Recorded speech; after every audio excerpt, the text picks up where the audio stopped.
Hello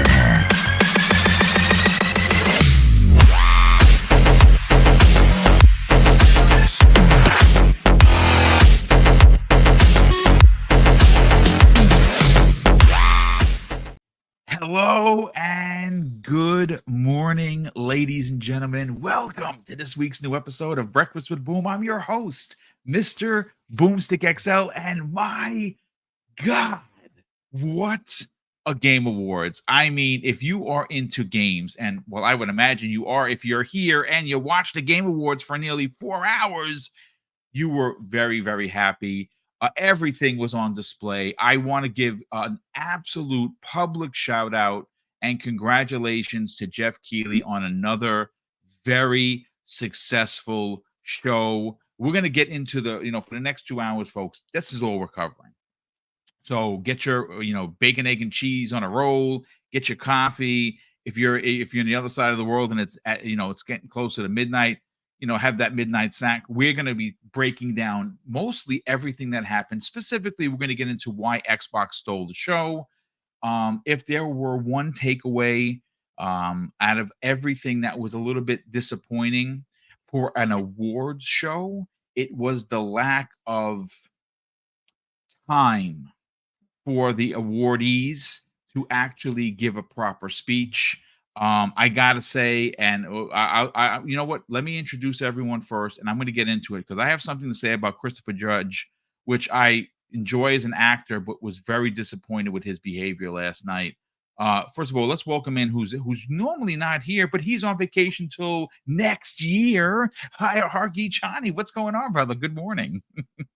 Hey, so yeah, I basically just came out of the thing with a whole bunch of the Game Awards with a whole bunch of people watching the party, and boy, what a fun time it was for Indeed. certain platforms. Maybe Yes. not so much for other platforms. We'll have some fun going over it. Yeah. We're going to break it down.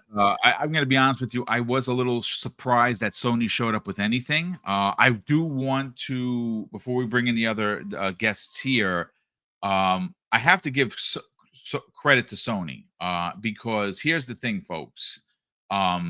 Whether you think that the God of War announcement is worthy of the Game Awards, whether you think it's just a throwaway, they got it right this time, folks.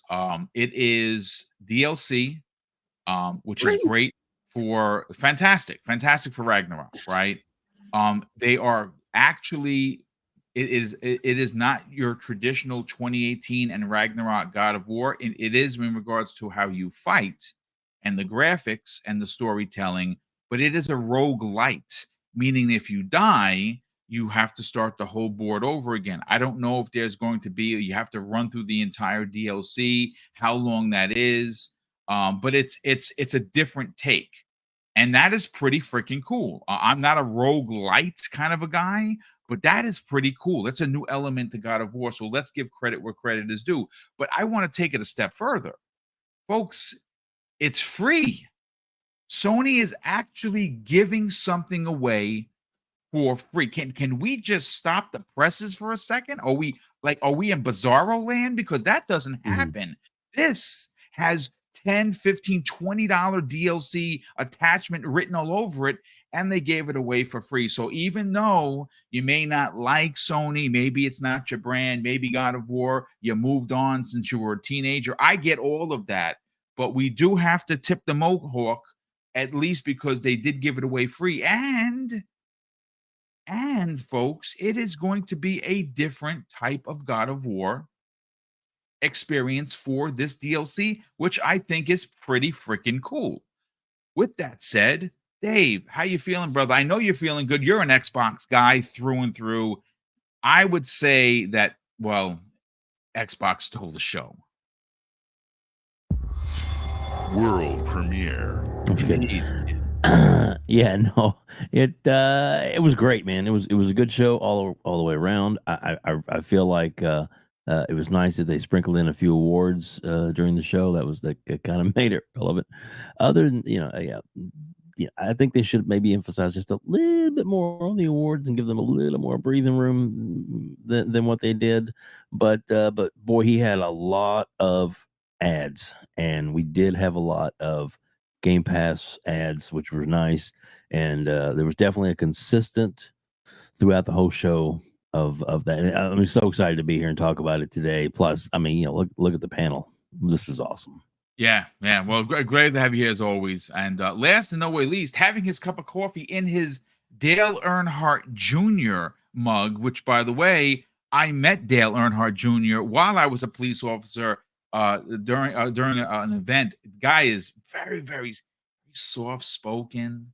Like his pops, which I was a fan of. Obviously he got killed in that race. He's the opposite of his pop. His pop was audacious and in your face. And Dale Jr., very low key. Like, he shakes your hand like this.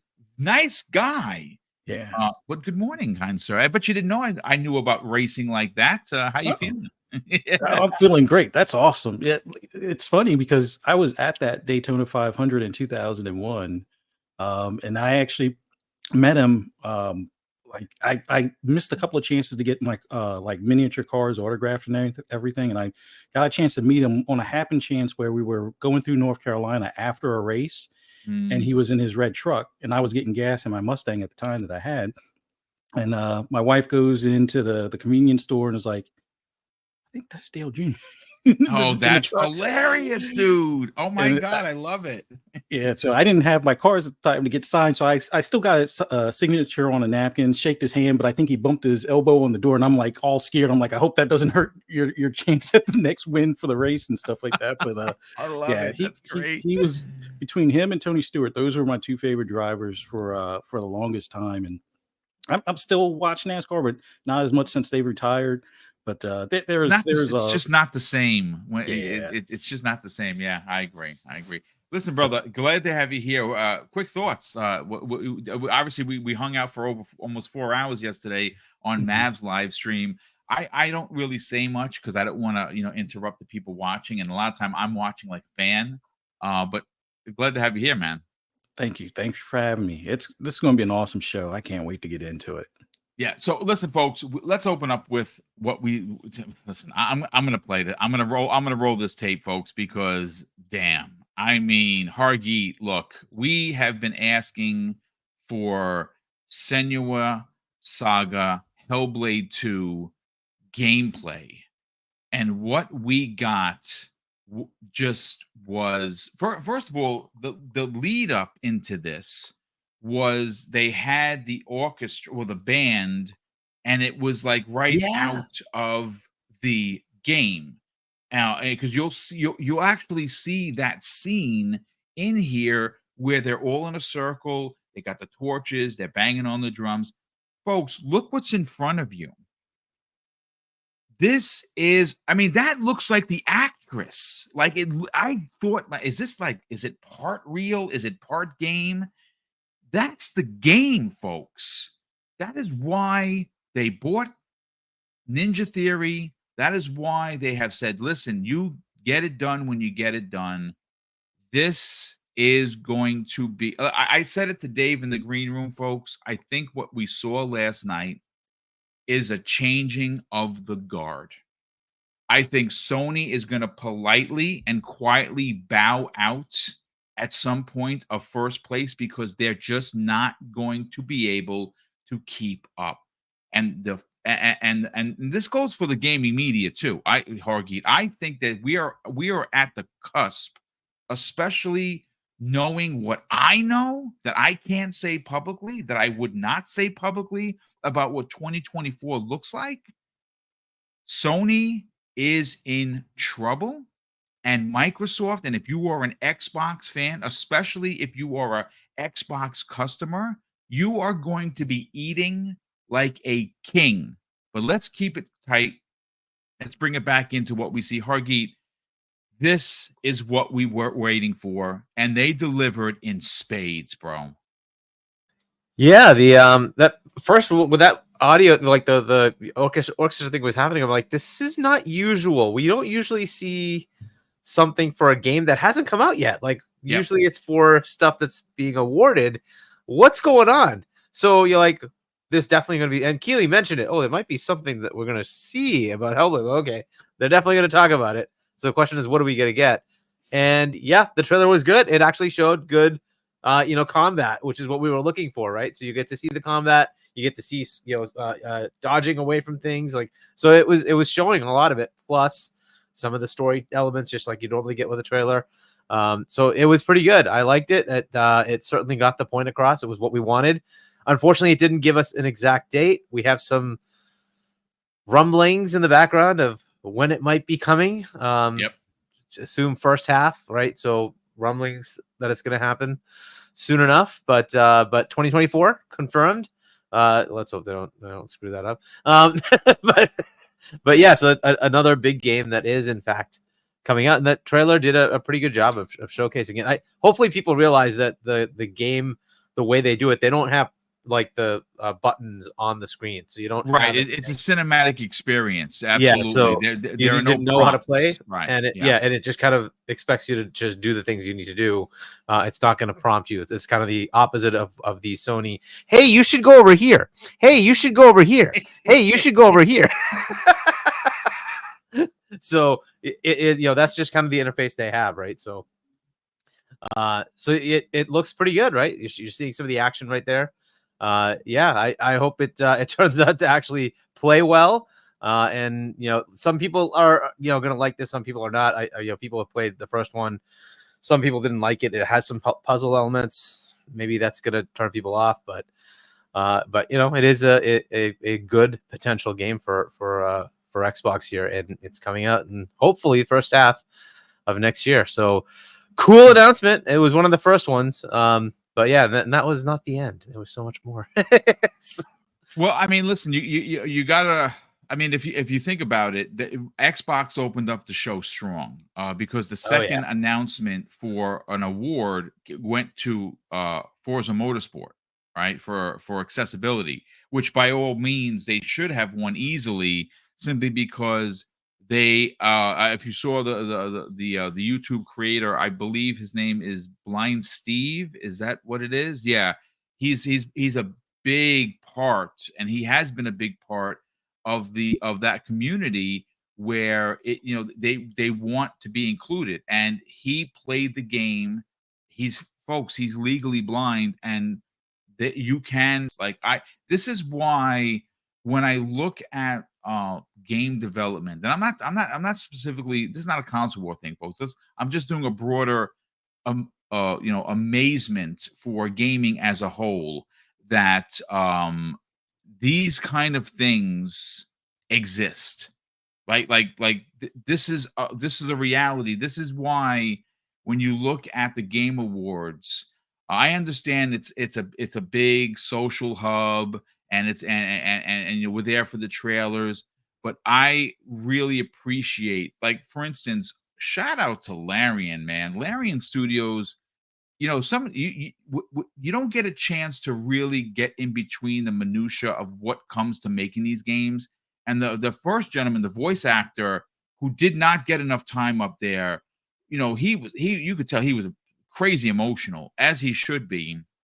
And you get to learn that in the making of this game, over the course of the years that it was in early access, people passed away from COVID, man. Like that's real life, folks.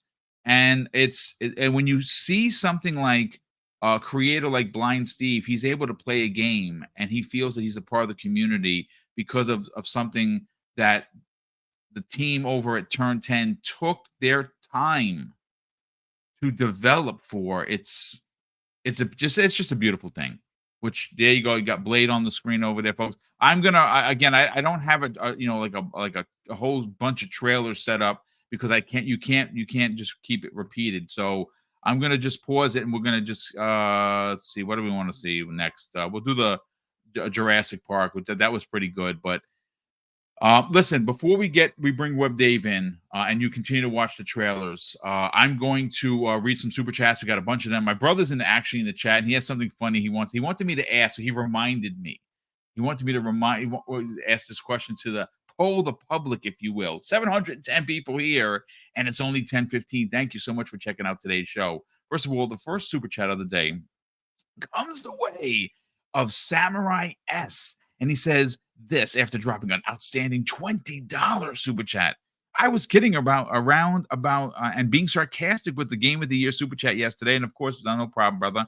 He says, keep up the good work, Boom and panel. Great times for Xbox gamers who stuck around during the bad ones. Yeah, 1,000%, dude.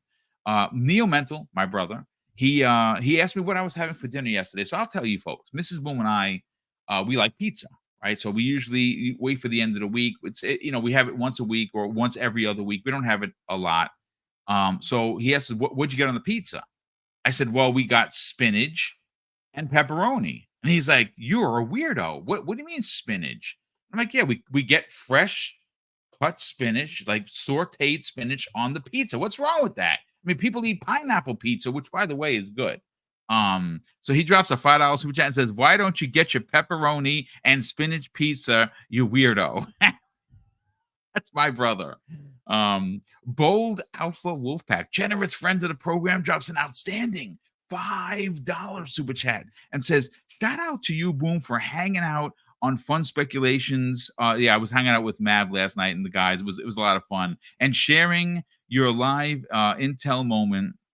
Your live intel made the show incredible. It was electrifying. Yeah, I mean, I know some other things that I really can't say.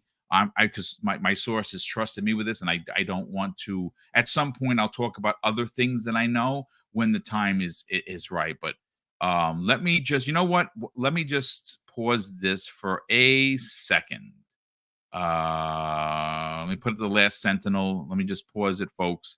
I'm going to throw up gameplay for right now until we get to some of the other topics. So just bear with me while I do this. Live on the air. Let me just pull up a Halo video real quick. Give me a second, folks. I apologize because, like I said, there's just no way to. What do we want to throw up there? All right, I'll do some Halo. Sorry, folks, if you're not a big Halo fan, but I am, and yeah, that's what you get for now. Okay, so listen. Let me continue with the super chats. We have.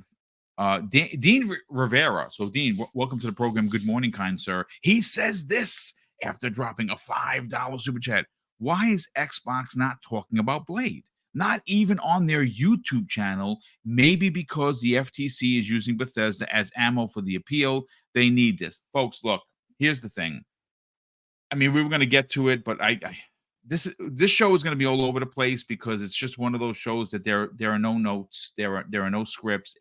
We're gonna interact, and everyone's gonna drop their bars, and we're gonna come back around and talk about Hellblade up front and maybe Hellblade in the middle. So let me respond to this, Dave, and I'll have you jump in.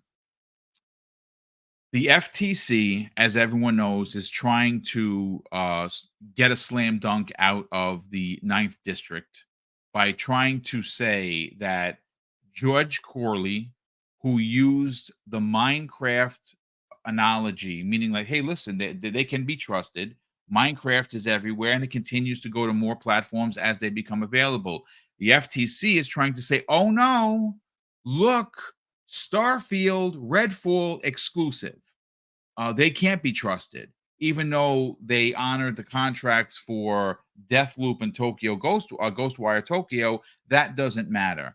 So don't get yourself all twisted about whether or not Blade is going to be exclusive. First of all, folks, they just started development. Maybe even if it's at a year, folks, even if it's at a year, there's probably 2, 3, maybe even 4 years more worth of development. We know that it's going to be third person. We know it's going to be mature. It's going to be gory. It's going to be adult. It's everything that you could possibly want. You heard the guy said, let us cook. Let us cook. Let them cook. Don't worry about that. All I have to say is that if you have any doubts or you hear any of these knucklehead Sony players that all they do is promote hate, look what happened with Indiana Jones, right? That's all you have to look for. Look, Machine Games and Bethesda had that contract before they were purchased by Microsoft. What did Microsoft do with Disney? We want to here's a bag. We want to put it in Game Pass. We want to put it into this paid service, and we want exclusivity on it for PC and our brand, our platform. And what did Disney do? Say, okay, no problem. They signed a contract. How do you think that's going to go with Blade? They are not saying what they want to do with Blade right now because they really can't. And by the time that this game is ready to go or they're ready to talk about it, Lena Khan is out of office, and there's potentially a new president. So don't worry about it. It is going to happen. It is going to be exclusive. They don't have to tell anyone right now that it's going to be exclusive. They're not required to. The game was just announced.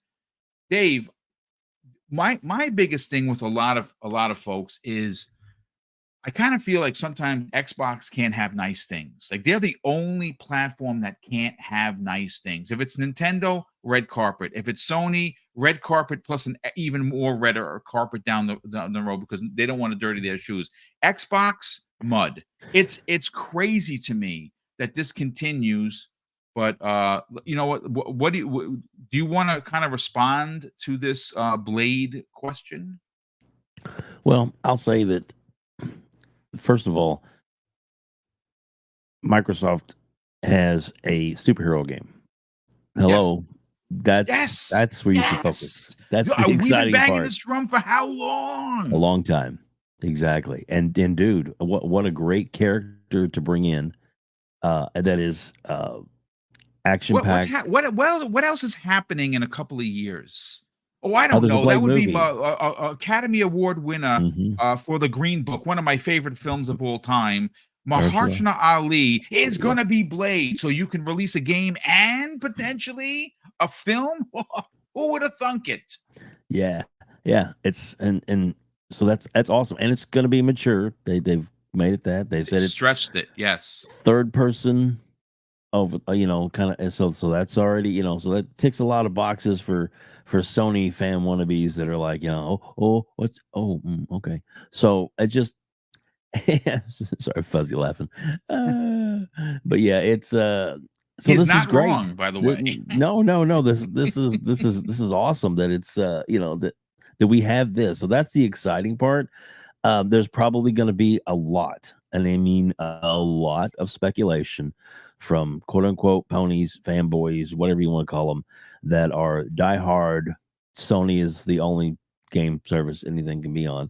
Those people that'll be like, oh, well, they didn't say it's not coming, so they're going to run with that for a while. When it comes down to it, my heart tells me if it's an Xbox game that they're working with them, they're going to make it an exclusive. And why not? Spider-Man's an exclusive, so why not make Blade an exclusive? So Wolverine is an exclusive. Exactly. So there's no reason. Indiana Jones is an exclusive. Yeah, Thank exactly. you, sir. Well, I meant as Thank far you. as like the superhero, genre type thing. But yeah.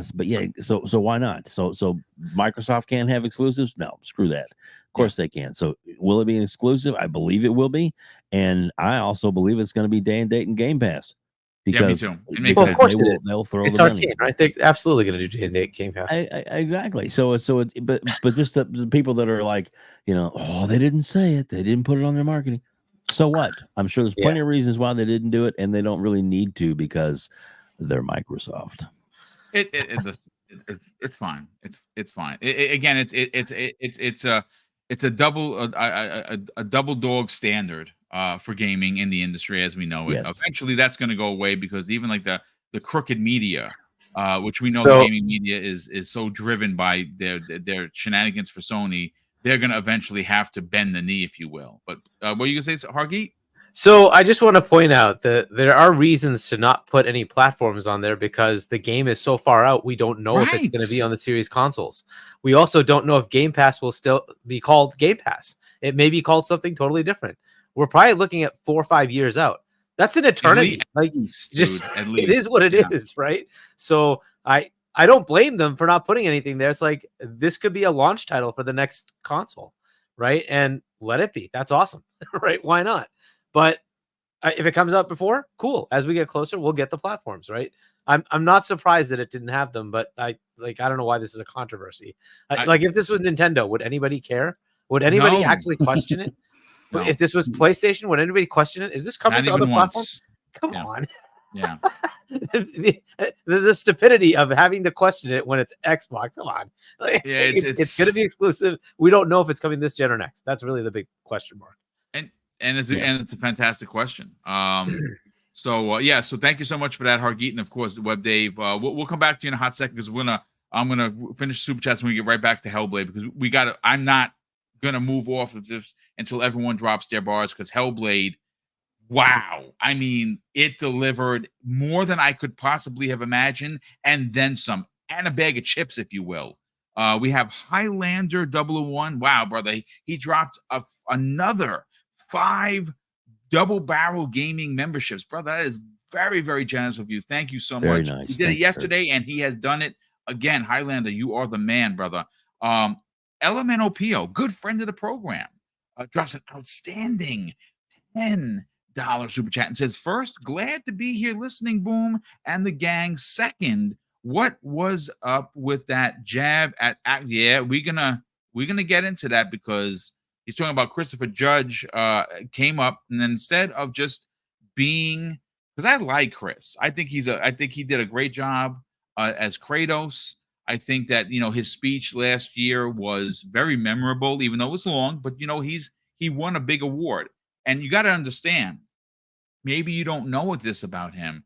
He was injured badly. I mean, he had multiple surgeries, knee, back, the whole nine.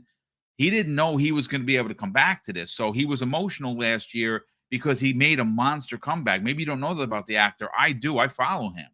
And I was very disappointed with his rhetoric. He came, instead of just being there and excited to be in the moment, I don't know why he decided that moment in time, right then and there, he needed to say that his speech last year was longer than the Modern Warfare 3 campaign. Like, why, dude? Like, that is so cringe. That is so unnecessary. I laughed. No, I laughed it as was well, humorous. but it's just dumb. Like, I don't know why you would do that. That is not the place. And you are a paid employee by Sony. It makes it look even worse. But we'll get to it. Silver Afro drops an outstanding $2 super chat and says, happy Friday, Boomstick and community. What a show. Indeed, Silver Afro, and thank you for the generosity. And more importantly, thank you for being here. Highlander 001 drops an outstanding additional $5 super chat and says, the news of last night for me was Baldur's Gate 3 dropping in or onto Xbox. My friends and I were up late last night playing. We're eating good last night. Yeah, I'm gonna cave on that one. I gotta see what the deal is. I don't know if I drop the $70 now or kind of wait to the end of the year because I'm so inundated with games, but I'm gonna have to give this CRPG a shot. It just won too many awards. Too many people are talking about it, and FOMO has officially set in. So I'm gonna probably just bend the knee and buy it. Elemental P drops an additional $5 super chat and says, after seeing the show, Microsoft Games is finally getting 2 games that look like they are leveraging Series X power. Yeah, absolutely, dude, 1,000%. That first of all, who would have thought? And again, we got to get to this as well. That Kojima comes out on stage and every MF out there, you know it, I know it, Hargeet knows it, everybody in the chat, 800 strong know it, that they thought that was Death Stranding 2. And what? Boom. On top of that, he brings out Peel, and if that wasn't enough, that Jordan Peele is a part of this, right? He said, listen, there are a lot of other people involved. We can't say. I'm sorry. They called it the Avengers of development. I'm sorry. Excuse me? What? Is that an Xbox exclusive? Yes. Let me just tell you, if you are not happy as an Xbox fan, if you are not cracking the side of your mouth from smiling, there's something wrong with you. You got to go to the doctor, make sure you're not dead. But let me continue. Oh my God, there's a lot of super chats here. Okay, so let me just stop with that one. I will get to the other ones in a second, but I do want to go right back to Web Dave. Dude, Hellblade 2.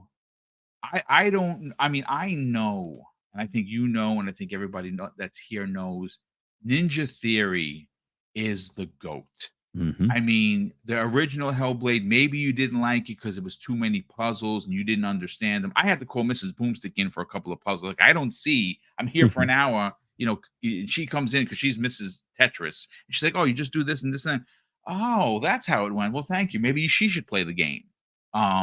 Maybe so. Yeah, probably. No doubt about it. But the thing is this, compared to the 17-person team that made Hellblade 1, which in itself is an incredible feat. Looking at how they quote unquote doubled the size of the studio to make this game, Dave. What? There were times, folks, where especially when they got like right up on her face and she was like scared or hurt. I'm like, looks like Melina. That actually, is that real or is that's the freaking game, Dave? Like, what? Yeah, absolutely amazing. I mean, we knew it was going to be good. We've seen enough, you know, in over the last, you know, couple of years of the teases and drops and stuff. And they did what they had to do. They had to show actual in-game action. They had to show it on the Series X, which they with the disclaimer at the beginning said it was. So that alone is like, holy crap. And that isn't even, I mean, that's not a finalized game. You know what I'm saying? That what we saw was fantastic, but it wasn't, you know, it wasn't gold. If you know what I'm saying. When it goes gold, it'll have everything, all the engines pushed up and in place. And I mean, Hargy, you can probably back me up on this, that there's a level to the game that we saw even in the last night that was like the potential for the consoles and for all games coming out, that if you spend enough time in the engines and in the mechanics of the console, you can reach these amazing heights. Yep. Don't you think that this just like they're just really tapping into the potential? Yeah, and they've been trying to work that, right, the whole time. You know, Ninja Theory's been trying to work how we can get UE5 to work as best as possible.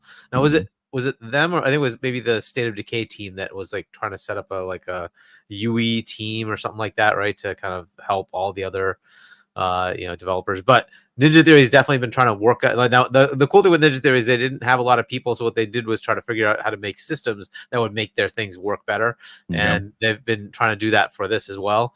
And it seems to be working, right? So, but yeah, the polish is usually at the end, right? That's when you fix things to fit in the memory, fit in the CPUs, fit in, the VRAM, right? Everything you have to do to make sure it works as well as it possibly can. That usually happens near the end. And look, they're going to be on PC as well. There's quite a bit of work there too. But this FSR and whatnot, they can take advantage of and make it look as good as it can. I don't know if that was PC. That was I think they said it was Xbox, right? That the Did say it was Xbox Series X. Yeah, they said running on the Series X. Yep, unbelievable, right? It looks really, really, really, really good. Can't wait to see what it looks like, and then like what the difference might be, if any, with the 4090 versus the Series X, because it already looks exquisite. Like how much better could it possibly look, right? We'll see. But yeah, that's usually like near the end, the last 6 months or so is when they are doing a lot. That's usually the last year is just polish. Yeah. So the last 6 months, you're going to have some substantial gains, usually in performance, right? We'll see if I don't know if that was 30. I think we're probably seeing a 30 frame demo there, right?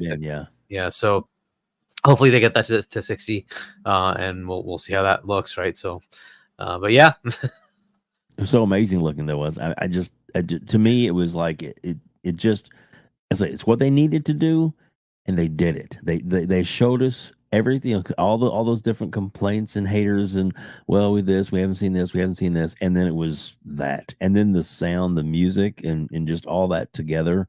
It was perfect. Yeah, and I like the fact that it's coming next year. They don't need to pin themselves down to a time. I think they've learned that give the release date when they're like 3 months, 6 months for a definite launch time to build the hype, the window, the pre-sales, whatever you need to do. That's when they need to give an actual date. Giving the year and we know it's coming next year.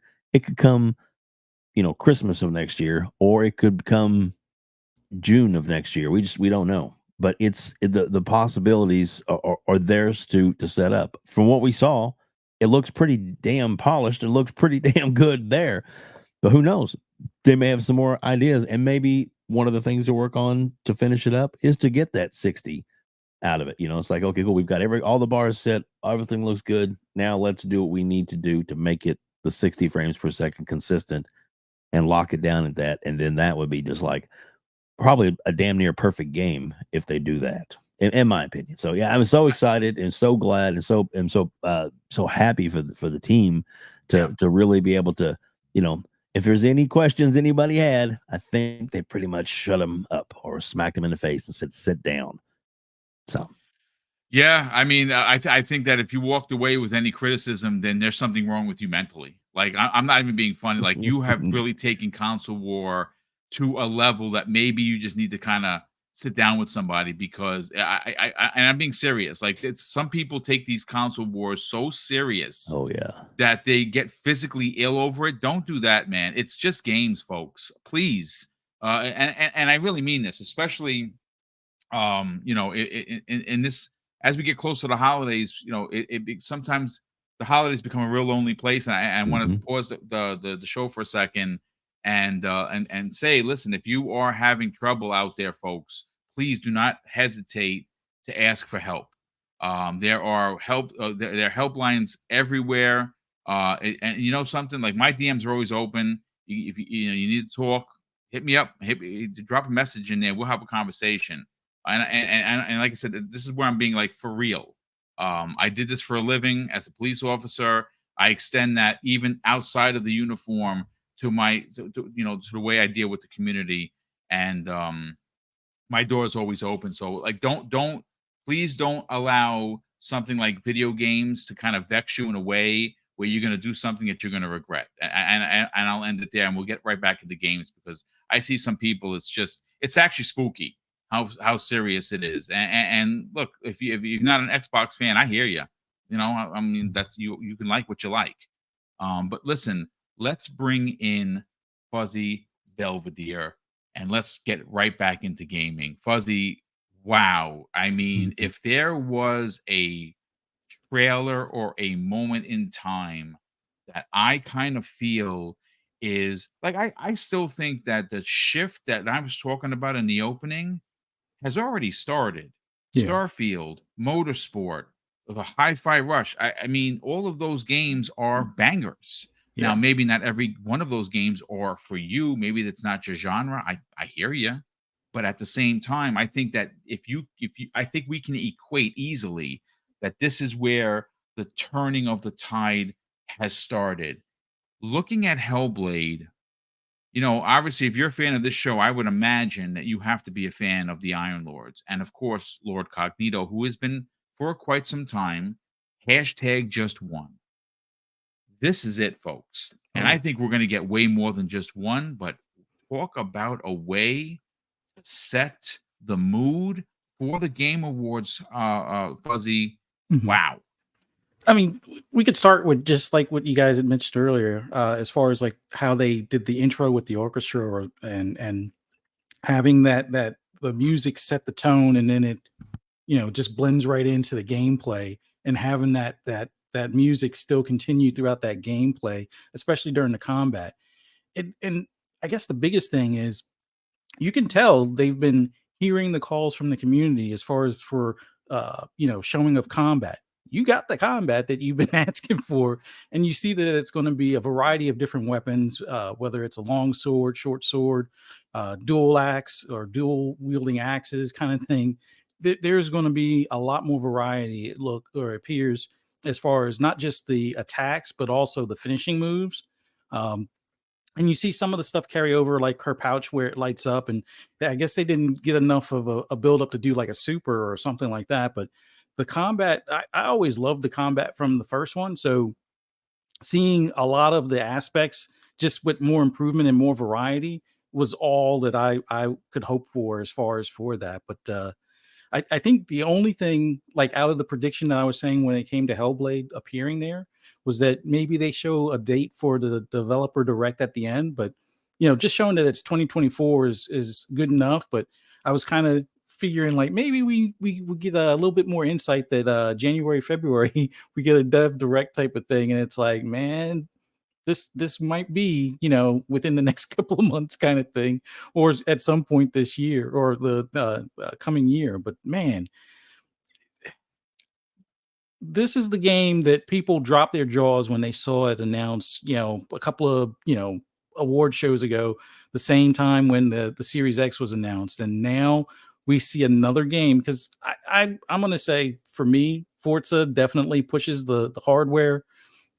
And this is going to be another game that pushes the hardware as far as, I don't know if you're going to hear the fan at this point type of thing, but you could tell they're squeezing all the juice out of this console with that, that demo or that slice being shown, being played on a Series X. I think we're now going to see what these consoles are actually capable of from the first party, at least moving forward to the point where there won't be any question on if the tools are being used type of deal. But at that point, I know that will actually send waves throughout the third party communities where they're going to want their games to shine as well. Like Rockstar is that type of studio where if you just look back at like Red Dead Redemption 2 and how well that looked on like a Xbox One X kind of thing, that's another studio that's going to be like, hey, we're going to definitely crank all cylinders to make sure we get this thing looking as pretty as possible. But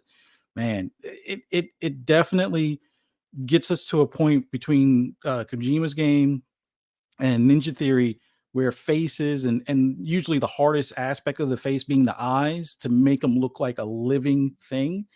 They got it nailed at this point. And that's saying something. It's not that we're in that, what is it, uncanny valley territory type of thing, but it's definitely getting to the point where you have to ask yourself, is this like just like what do you call them, like a cutscene where it's all pre-rendered, or no, this is actually gameplay and all of the detail is in the gameplay while you're actually making your moves and deciding to inspect something over here or chop this enemy there type of deal.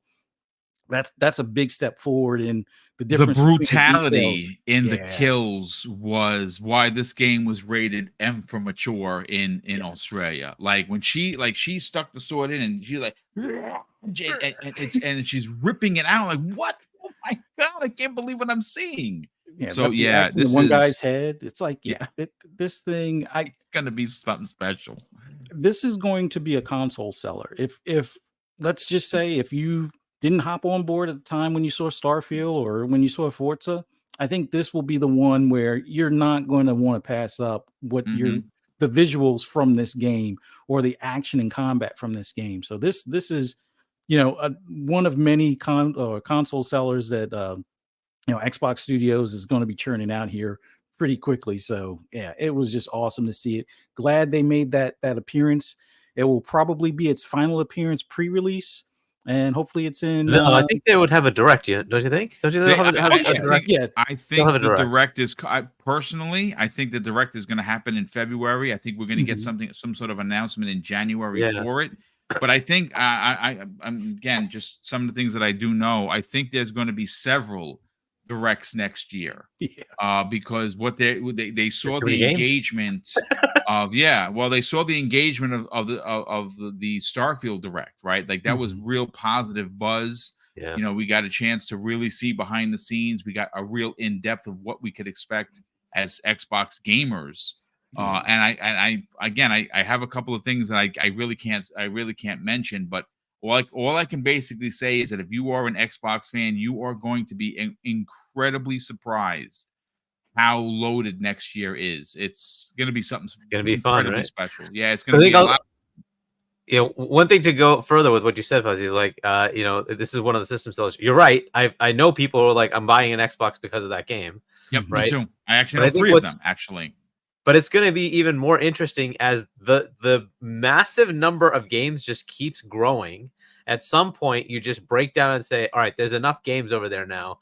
I'm just going to go buy like a $200 Series S when it's on sale, just so I can play all the games, right? Just it's gonna happen, right? You might not want one of them, two of them, three of them, but when it's like 20 of them in the next couple of years, you're gonna have that, right? What do you how long do you keep going and saying, nah, I won't? Like, dude, there's a lot of games and they keep adding, and it's gonna be ridiculous over the next few years how many games are gonna be exclusive on Xbox.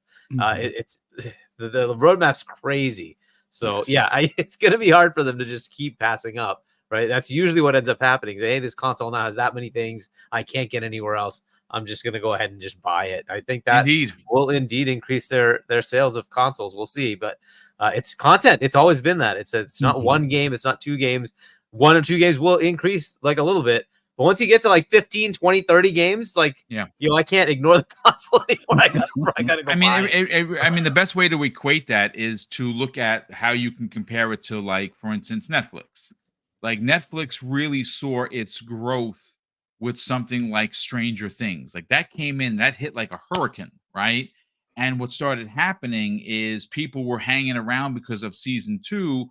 But while they were waiting, they were dropping some really cool stuff on the back end. And you're like, oh, wait, another one. And oh, another one. And oh, I'm going to stay because I keep getting all of these things. And that is what's eventually going to happen. First of all, a couple of things, folks. We are almost at 1,000 people watching this show, which is amazing for a Friday morning. Listen, folks, we are 238 subs away from 14K, and it would be a real super cool early Christmas gift for Mrs. Boom and I, who work super hard on this channel to get that before the end of the year. We're the 8th. We have officially 23 days left of the year. And we would really, really appreciate if you're not already subscribed to please consider subscribing. Help us get past this 14K hump it's a number. That's what you do. You're a YouTube creator. You chase these goals. 14K for this year would be, and we didn't get 14K this year. I'm saying to hit 14K in 2023 would be a really super cool thing that we can talk about and be proud of. So, of course, if you're new, please consider subscribing. If you're here already, folks, hit the like button. Now, Umbra, or Daywalker Umbra, which I absolutely love. I didn't expect him to be here. I threw it out. He works midnights, folks, so he's here. Umbra, good morning, kind sir. Welcome. Thanks for joining us. Some mothers are always trying to ice skate uphill. Yeah, I knew you were going to say that because that's what I always say, and I say it a lot worse than you said it. So there you go. What a W. It's crazy because, and I know we're probably on a different subject, but it's so crazy that. No, we're going to get the Blade next. We're going to get the Blade next, but yeah.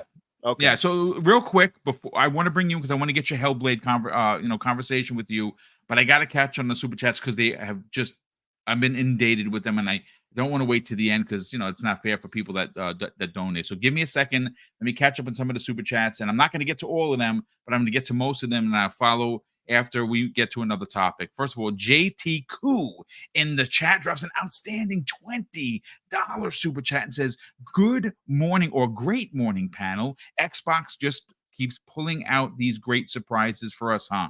Blade, never would have imagined they would have listened to you guys when you spoke on Xbox locking down a Marvel franchise and platform. I feel vindicated, for the love of Joe. Yes, vindicated, Boomstick, because I've been banging this drum. And shout out to Attic over at, of course, on the Iron Lords, because he's been banging that drum for a Marvel exclusive for years as well. So I want to give him credit there. Simon Brandy drops an outstanding £5 super chat and says, "No Gears, no Halo BR or Indie. Blade is cool, but I hate the art style of Arkane. Xbox had a better presence than Sony. I was disappointed. Sorry, boom." Hey, no, Simon, listen, it's all, dude. That's cool. If you felt like what you wanted as a fan wasn't there, you have every right to be disappointed. I'm excited because, well, I got some things I was hoping were there, like Hellblade.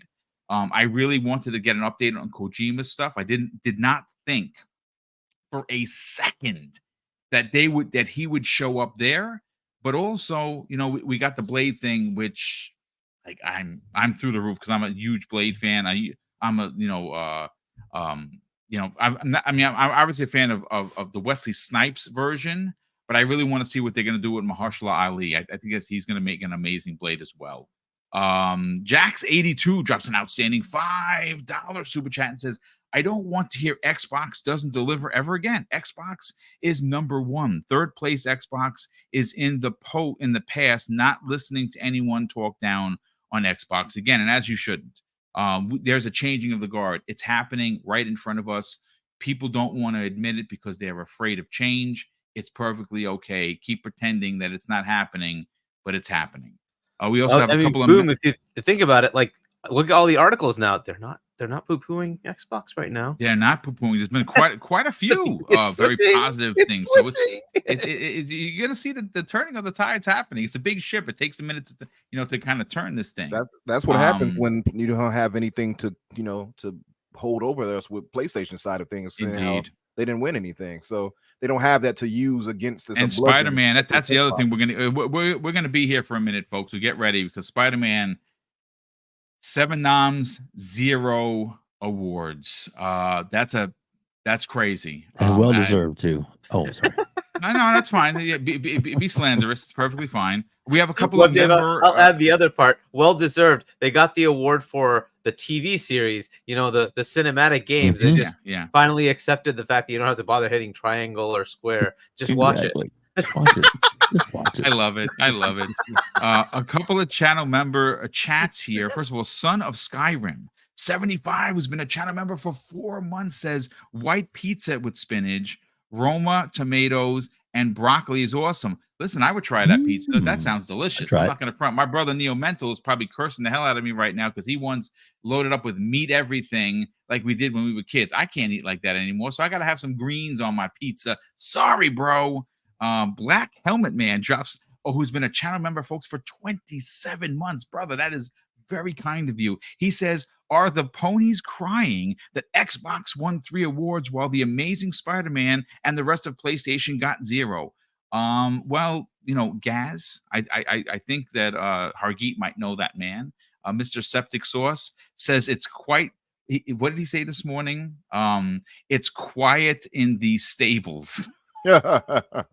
As Gaz is known to do. They're doing hooving over there. The hooved hooligans, as they're known from Umbra. Smitty Smith, good friend of the program, who's been a channel member, folks, for 43 months. My goodness, dude, that is very kind of you. He says the Daywalker approach is let's go Blade, the Book of X. And not to be outdone, Juan, who has done this before, and he has done it again, folks. He has gifted 5 Double Barrel Gaming memberships. Juan, that is very kind of you, brother. Thank you so much for the generosity. We truly appreciate it here. Maxie Coleman, good friend of the program, drops an outstanding $5 super chat and says, I'm afraid of Arkane. We need Insomniac levels of a superhero game, and the cartoonish look of Arkane doesn't cut it. It's gonna be a bad at the media. I mean, hey, Maxie, did the trailer look cartoonish to anybody? Did it look arcane-ish? It was stylistic, right? So stylistically, I get what they're saying. Like they wanted to be more. They want a more Spider-Man looking Blade. But who's to say they won't do that? I'm just saying. I mean, on the trailer third itself, person, if it looks like the trailer. Yeah, I mean, I don't know. I mean, listen, they're look. We gotta somewhat agree with Maxie here. Their art style is unique in when you see it. It's an Arkane game. Oh, that's an Arkane game, right? Yeah. And does it need to be something different? I mean, Arkane makes Arkane games. Exactly. Yeah, right. I see. The thing is this: I know that people are gonna like Maxie. You want a God of War, Spider-Man, Last of Us type of presentation where it's very realistic. It's stylized because it's so movie grain, right? Like looks like a film. That's what Sony is known for. Insomniac does it really well. They've done it with 3 Spider-Mans. Every one of them are just gorgeous. Yeah, but I'm going to channel my inner Phil and say they don't need to copy what Sony does. Right. I Sony agree. literally makes movie games, and they literally won an award for a movie. or a TV series. I mean, but Nintendo makes just total game-ass games. They don't care about the cutscenes, and it's about the gameplay, right? And that it's stellar. And by the way, Nintendo won 3 awards. PlayStation 0. Just saying, right? But ultimately, like, it's up to the studio to make the game they want to. Hellblade will give you that realism. I love it. But you know, and there might be others that give you that. Like if you look at Call of Duty, it looks pretty realistic, right? Fair enough, right? So some studios will give you that. Some will give you their flair. And I would rather just have that. I don't want Double Fine suddenly making a realistic game. No, make a quacky game, because that's what they do, right? That's what they're known for. Yeah. Like make the games you make. I think that's cool. Like, and I love the breadth and depth of what Xbox is doing versus what Sony does, where it's all Sad Dad Walking Simulator with MLB The Show. Hey, like it's time to move on and do other stuff. So Hargate, do you remember seeing that? Like when he had the guy from Marvel there talking, they were so excited they were passionate, dude. They were super stoked. With what the studio was presenting to them for, this is what we can do for you, and they were like, hell yes, and they went with them. So there had to be some kind of amazing presentation that the Marvel was extremely happy with. To do that to one of their franchises. So I'm just saying, to be fair, grow, right? To be fair, Disney will take anybody's money right now because they're kind of in trouble. They will, but I mean, someone actually said that. But you're not wrong, right? Obviously, I saw something there, right? They just went through this with Aspire and Embracer, right? Where KOTOR Remake is in trouble, right? Right. And they pretty much backed off of it, right? Yeah, which brings up a whole other question of if Phil is interested in licensing one. I bet he did. I bet you we hear something about that maybe at E3. Because that would be like we have a studio, Obsidian, that could totally make KOTOR. KOTOR remake, KOTOR 2 remake, maybe make KOTOR 3. I'm just saying, it's possible. Yeah, no, it's listen, it makes perfect sense. But again, we'll see. I think we're going to see a roles reverse on that one too. I think it's going to have gone. Microsoft turned it down, said no because Aspire. Aspire takes it. Sony's like, yay, champion. All of Sony fans, yay, we won. Ha ha, suck it, Xbox fans. And they poop the bed. And now goes back to Xbox next E3. That's what I think is going to happen. But Pixelbit G drops an outstanding $5 super chat and says, I lost my bet of Xbox only showing ADs to these frauds. I am glad I was wrong. So kudos to Hargeet. They went in even if the crowd was salty, it seems. Indeed. Kingfish 737, who's been a channel member, folks, for 22 months, says this. Good morning, Boom and panel. I enjoyed the TGAs last night. So did I, very much so. Yes. But didn't like how they rushed the awardees during their speeches. Yeah, dude. I said it in the opening. I'm not a fan of making time for certain other people that were attending and kind of rush. If ultimately we're there to celebrate the magicians that make these games, and that's what they are. They are real life magicians that make these games that we spend hours playing, hours talking about. You got to give them some time to drop their bars, especially if they're winning an award. I think what happened with Keighley was he over course corrected because of what happened with Christopher Judge last year. Yeah. And he over course corrected. Next year, I would imagine, or at least I hope so, like he did with the security. Did you see those giant, those big make sure they don't have that like that Bill Clinton thing happen again? They were there, and I actually suggested that. I suggested that to him. I mean, not that he listened to my stupid self. I was like, listen, I'm a former police officer. I kind of, if you want some counseling, I'll do it for free.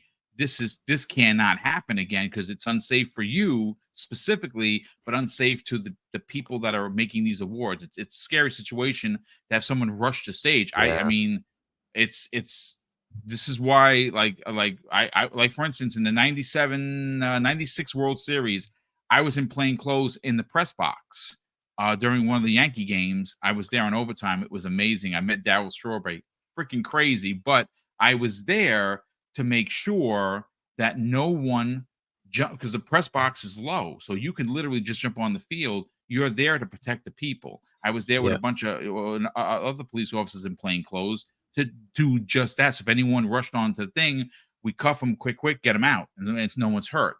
That's why I'm glad the security was amazing. They did what they needed to do. But getting back to Geoff, they overcourse corrected with the allowing these incredible talents have their spotlight, their shot to kind of let everyone know, hey, listen, I helped make this game, and this is how I feel. So that was a little disappointing. Yeah, I mean that's an interesting topic on its own, right? Is like the a couple of awards that they just do award, and don't even let them talk, which is kind of bad, right? And then they do some of the big ones. RPG of the year was kind of just passed over, like it was like like esports person of the year, major category, right? Yeah, it's like like major, wow, absolutely, it's a major category. So and it is the Game Awards, and I understand the reason he does it is so you can have trailers, which is fantastic, right? It's getting all those trailers, and it's like 3-4 hours long, the show, right? But I think that is an interesting thing that he needs to fix, right? Where it is the Game Awards, and you do want to give them some time, and everybody should be able to say something when they get the award instead of it just being walked over, right? You got this, and go away. It's like, okay. Yeah, Steven Totillo posted about it. He said they only gave him 30 seconds.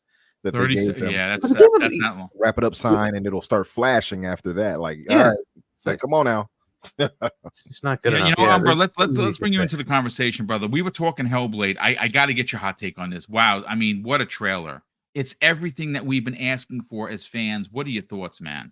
I mean, I was blown away. I'm sure all of us were. The thing is, we all knew Hellblade 2 would be there, right? So this is not. We all thought it was going to be there for sure. Everybody literally was like, "Oh, Hellblade will be there." It only made the most sense out of anything else.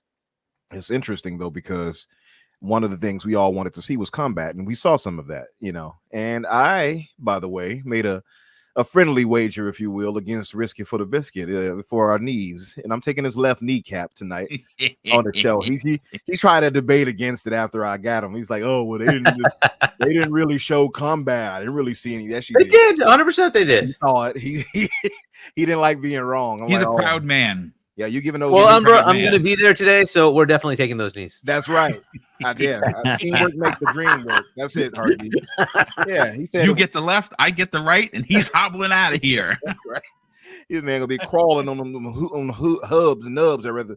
So he said the combat was staged. He was trying everything he could to get out of it. But I thought that as far as that goes with Hellblade, beautiful work. The game looks like pretty much better than anything I've ever seen. Honestly, I don't know. Like, it's at that point where it's still a game, but it's like, because we're in the know. But man, if you show that to somebody who was not keen to gaming like we are, can you imagine what their faces would look like? It probably looked like the girl that was screaming on OD when they showed her face, Which, by the way, if you really took time, we're gonna get to that. We're gonna get to that after Blade.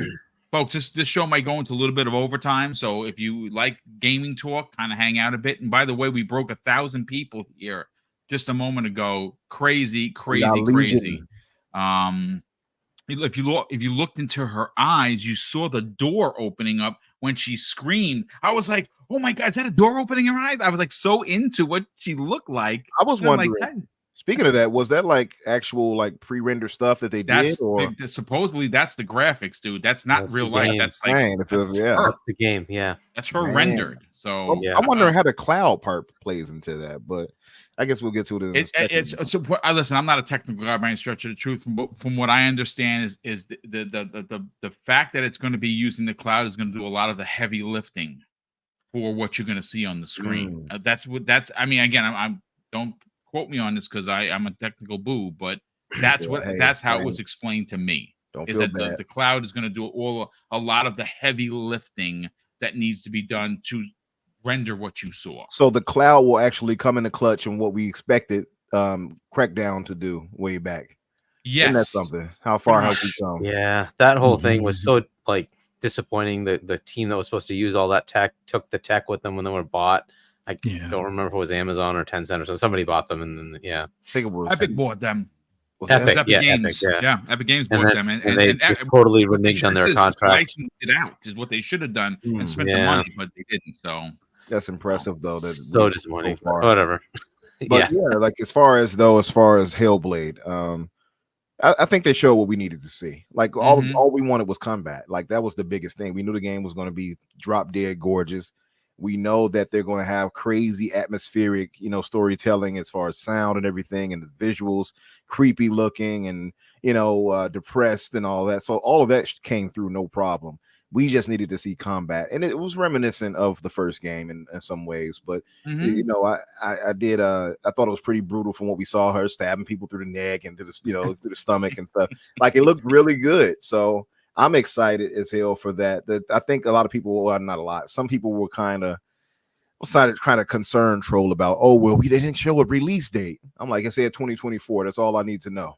2024 means that it can be less than like the last month of the year for all I care. As long as it comes out and it's solid and it's well done, I don't care personally. So to me, that was just another W, and for the cap right there. I think it was what Xbox did wisely, and Xbox did take some W's home outside of that for as far as for the devs with a Hi-Fi Rush and Forza. But beside that, the fact that even though they didn't have like the Game of the Year nods or nominations, rather, you still had a bunch of W's throughout the show. So that's the thing that I thought that Microsoft, or at least Phil and team, did exceptionally well, is that they balanced the whole year out, really. And I wrote to Phil earlier on Xbox. I know he doesn't read my letters, but I'm going to keep writing to you. So I wrote to him and I said, hey, brother, you all did your thing on Xbox this year. And it's true. And I've said this before. It's like, you look at the whole year, and there's some things we can complain about, and I'll give critiques to, but I'll never be like down on Xbox, right?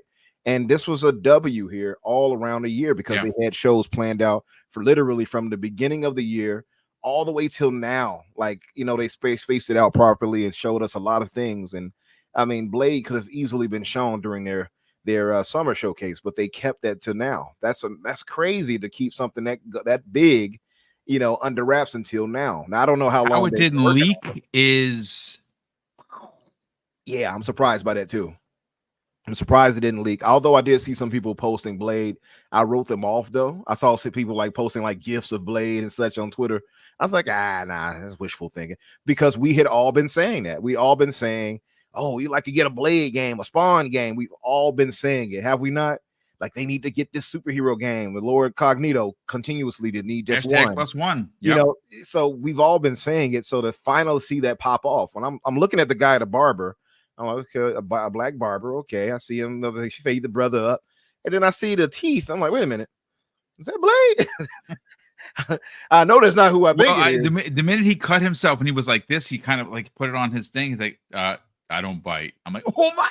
As soon as I saw the teeth, that's the first thing I saw with the teeth. And the barber walked up to him or whatever, and he was just lining him up, and saw the teeth. I'm like, wait a minute.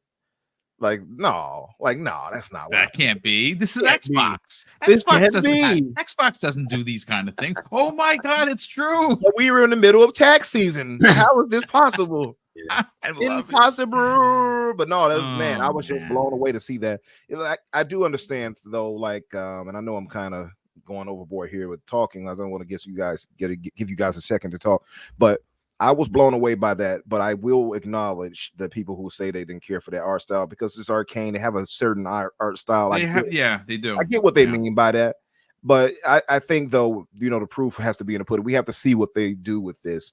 And I think you have the biggest thing is you have Dinga and crew who want to make this game. So that means for me, they're going to put their love into it. We're going to get a really passionate project. To me, I think that matters more than art style that you would want, right? So I think as long as they already confirmed it's third person action, so that we got that out of the way. We already know it's going to be that.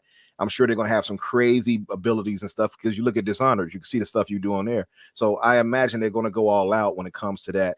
And the gunplay and everything like that. So I'm excited, and everybody else should be excited, honestly. It doesn't have to look like Spider-Man necessarily for it to be great. You know what I mean? So yeah, it's a W. Yeah, no, it absolutely is. Listen, let me just read a couple more super chats, and we'll bring Hargeet, and we're gonna talk Blade, because this is, again, it's just one of those situations that, and I'm not being disrespectful because I'm an Xbox guy, but I've been calling for this for years. For years, folks. I didn't just start talking about this. Anyone that's been following this channel knows that I have been banging the drum for quite some time when it comes to they need their own hero characters. I don't care whether it's Image, I don't care whether it's DC. I don't care whether it's Marvel. They need to have a superhero genre. It's one of the things that they don't have. Well, that's been now fixed. And what's interesting, Hargeet, you know, let me hold that point. Jonas the Dad drops an outstanding $2 super chat and says, loved Xbox's show last night. Hit the like button, Jonas. Thank you for the generosity. Indeed, there was a lot to really like. Fantas Archer dropped an outstanding $5 super chat and says, just a thought. If Blade becomes multi-plat, perhaps Microsoft pays attention how exclusivity hurt sales of titles on PlayStation and takes it under consideration. I mean, you don't know, but I mean, I think it's safe to assume. And again, I could be making an ass out of myself. It's fine. I really do believe this is going to be exclusive. But that's the thing. See, Sony, if Spider-Man 2 would have launched on PC and console day one, they would have sold 10 million copies. There's no doubt about it. That's not what happened. They sold 5 million copies on a PS5 that had 60 million potential PlayStations out there. That's not a great ratio. When you abandon other platforms, specifically PC for them, it makes no sense. That's why when you look at they bought Nixxes, they make PC games. That's what they do. How come they weren't on this whole Spider-Man 2 thing to get it ready? No, you'll get it in a year. And at that point, who's going to buy it? Some people would buy it, but they're not going to sell like they would if it would have launched day and date. That's why Xbox is doing it right, getting PC and console day and date. And Sony is just failing at that. Our good friend, the Black Viking, who launched his YouTube channel, very successful YouTube channel, because he did pretty well with the viewage and how many people sub. So get over there and sub the Black Viking, because he's doing a great show, weekly show over there. He says, this after dropping a $2 super chat, hit that like button, heathens. Thank you for that. Hung Ao drops an outstanding $5 super chat and says, Blade will be a talking point for a long time, even without a second trailer for years, just due to the branding question. A good move by Microsoft, to be honest. And our good friend Juan drops an additional $5 super chat and says, I think this is the first time in a while where not a single third-party game announced is skipping Xbox like in previous shows. The tides are turning. Yeah, everyone wants to be a part of Xbox, and I don't blame them. Hadari Mac drops an outstanding $5 super chat and says, and here I thought that Spider-Man 2 would win some of its 7 TJ nominations. Whoopsie. It's true. We also have a new channel member, Dakato. Welcome back, brother. Thank you so much for that. And he also, folks, drops, wow, dude, 10 double barrel gaming subscriptions. Dude, that is crazy generous of you. Thank you so much. Ultraman, which is one of my favorite characters, by the way, drops an outstanding $5 super chat and says, Microsoft did good last night. We finally got a Marvel game. Indeed. So I'm going to stop there. And Hargeet, I got to go to you, brother. Finally, the wall has been torn down. We see that Sony has used Spider-Man to great success. Wolverine is going to be a banger in 25. Insomniac is not going to let us down. And finally, though, and I actually saw some people out there saying, yeah, Blade, he's kind of like a second character. Let me tell you something, folks. Blade is an amazing character for himself as a character and who he is, what he represents. But you see, if you are a fan of Blade, which I am, I'm a fan of the Midnight Suns. And I'm not talking about the RTS, which is great. I started playing it recently, and it is phenomenal. But I'm an OG Marvel guy. And back in the days when the Midnight Suns were formed, they consisted of the Punisher, Ghost Rider, Doctor Strange, and Moon Knight. Now, here's the thing. I would imagine that this is going to potentially be a trilogy. I would like to think so. There is a good shot, folks, that bringing Blade in as your first hero character for Xbox may levy the use of these other characters, whether they're in a cameo aspect or brought in as playable characters at a sequel, the door is kicked wide open. Let's talk about it, Hargeet. Yeah, and interestingly, that's what I want to talk about more than the game, which the announce was awesome, is like Marvel, actually it was Disney had hinted about, hey, it's we have a bunch of games from Activision that are kind of, phased out. We could bring the license back, so you can bring them back and put them onto the current Xbox, right, in backwards compatibility and maybe even into Game Pass. And maybe that spawned a whole set of discussions along with this, right? To say, all right, cool, we've got a studio who wants to make a game. Let's talk about that. Let's talk about bringing in all that content. Remember that 360 tweet that was out there? It could be that this is beyond the scope of just one game, right? And as I was saying before, hey, there's KOTOR, but there's so many other things, right? There's the Amazing Spider-Man games that Activision Shattered Dimensions right? I don't know if anyone played that game. It was phenomenal. Yep. And they own the studio that made that, PS, by the way, and it could be licensed. Again, I don't know, Hargeet, if maybe you have an insight to what Sony has locked for, Spider-Man, the IP video game. Can they be the only one? I don't know. But these games exist. Maybe they bring them back as HD remakes. Maybe they remake them. I don't know. Yeah, and that the specific thing with Spider-Man is so that the Spider-Man character for the movies that Sony has locked down from Marvel, but now Disney, that they could bring that back into the MCU, right? So that's why they had this deal. But does that mean that Spider-Man is locked? Well, the answer is no, right? Because there was a Ultimate Alliance game that I think it's Ultimate Alliance. Marvel yes, Ultimate Alliance 3 for Nintendo. It was an exclusive for the Switch, which has Spider-Man in it, right? Correct. So no, the character is not locked. Now, are there some contractual oddities where it can't be the main character or something like that? Possibly, but that is one of the things that we will test with what happens here, right? Is can actually one of the Activision studios say, we're going to bring that back. Hey, we have a whole bunch of these games. We're going to bring that back. And look, this is the stuff that Phil went out to talk to everybody, right? What do you guys want to make, right? And it could be Spider-Man. It could be somebody else in the Marvel universe. It could be somebody in the Star Wars universe. It could be anything else that Disney has, right? And the fact that this is opened up, right, just says, hey, there is a potential for more, right? And that is the big deal out of this. It's not just the fact that there's one game. It's the fact that they've talked to them to get a license deal, which means Phil is now opened up to doing a license deal. And that has been the big stumbling block, right? He did not want to deal with these licenses. He wanted to build their own IP so that they never have to deal with the license going away. So they must have worked out something, right, where Disney's in desperate mode and they signed some deal that allows them to keep this for long enough that Phil's okay with doing it, right? So I'm more interested in what happens next. Right? Are we going to see a KOTOR remake? Are we going to see bringing back the Amazing Spider-Man stuff that Activision used to do? Are we going to see something else in that Marvel universe? There's plenty of potential with so many studios, right? That hey, you could do all sorts of different things, and we'll see where that goes. To your point, could this be a trilogy? Could it be more than one game?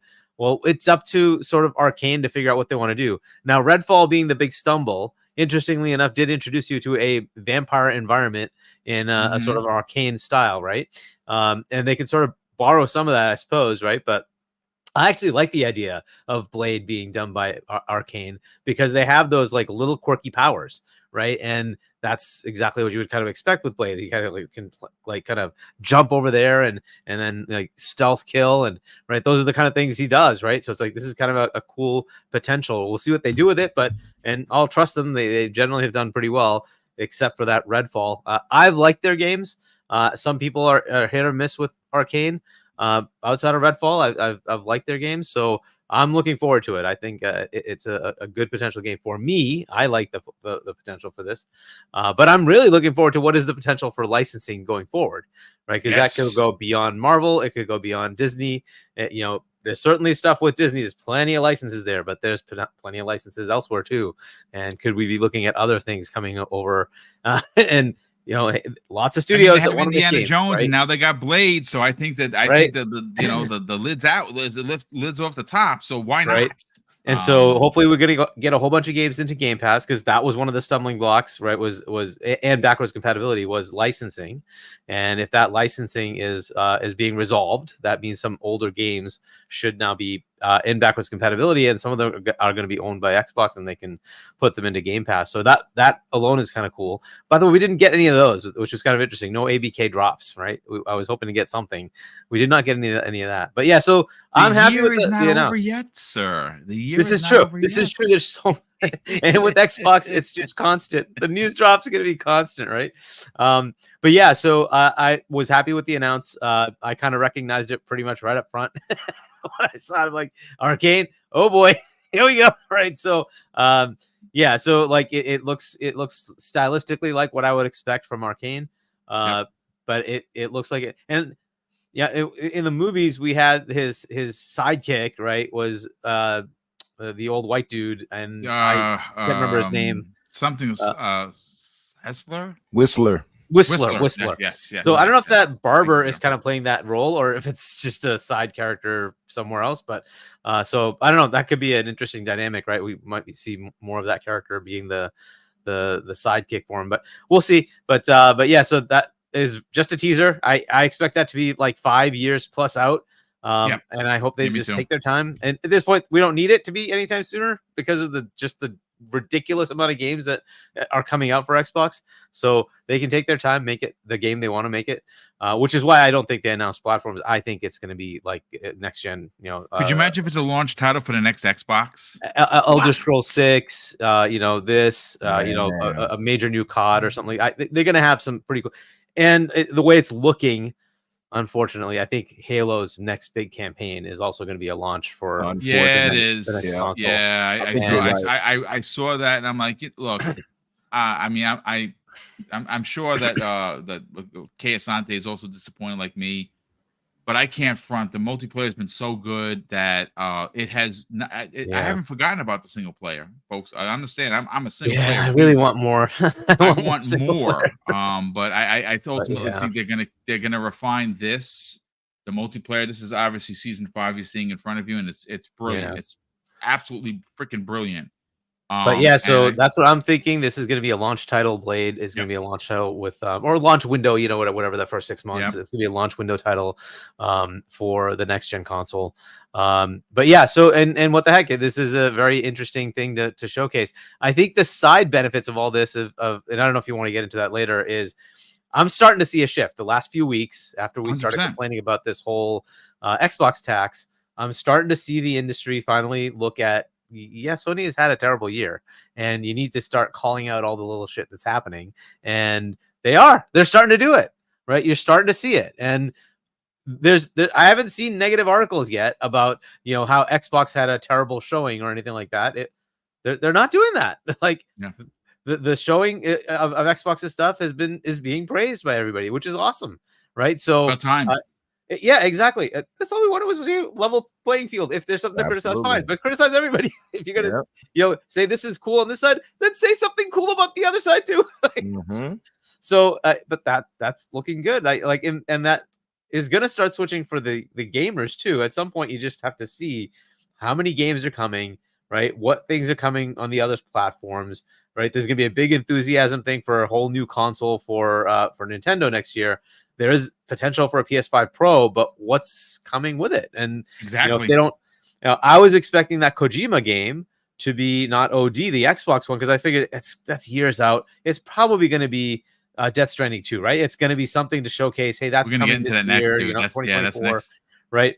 That's what happened. But anyway, so yeah, we'll get into that. But yeah, so Blade looks cool. I'm not expecting to see it anytime soon. Totally fine with that. I love that they, dropped that at the Game Awards as a, hey, this is a reason to think about us as well, right? And, I'm much more interested in the implications of other licenses. We'll see where this goes. I think this is going to be a lot more fun. So let me ask you guys, over under Blade closes out the gen or opens up the gen?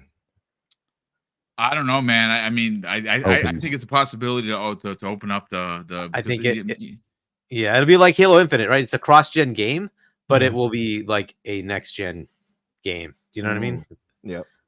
Oh, one thing I noticed that I didn't really think about until now when you were saying Arkane, we had one failure with them at first, at least with Redfall, a vampire-based game, and now a W with Arkane Leon, at least with a vampire-based game. Yeah, that's It didn't funny. even cross my mind until now. Yep. Yeah. Yeah. Redemption.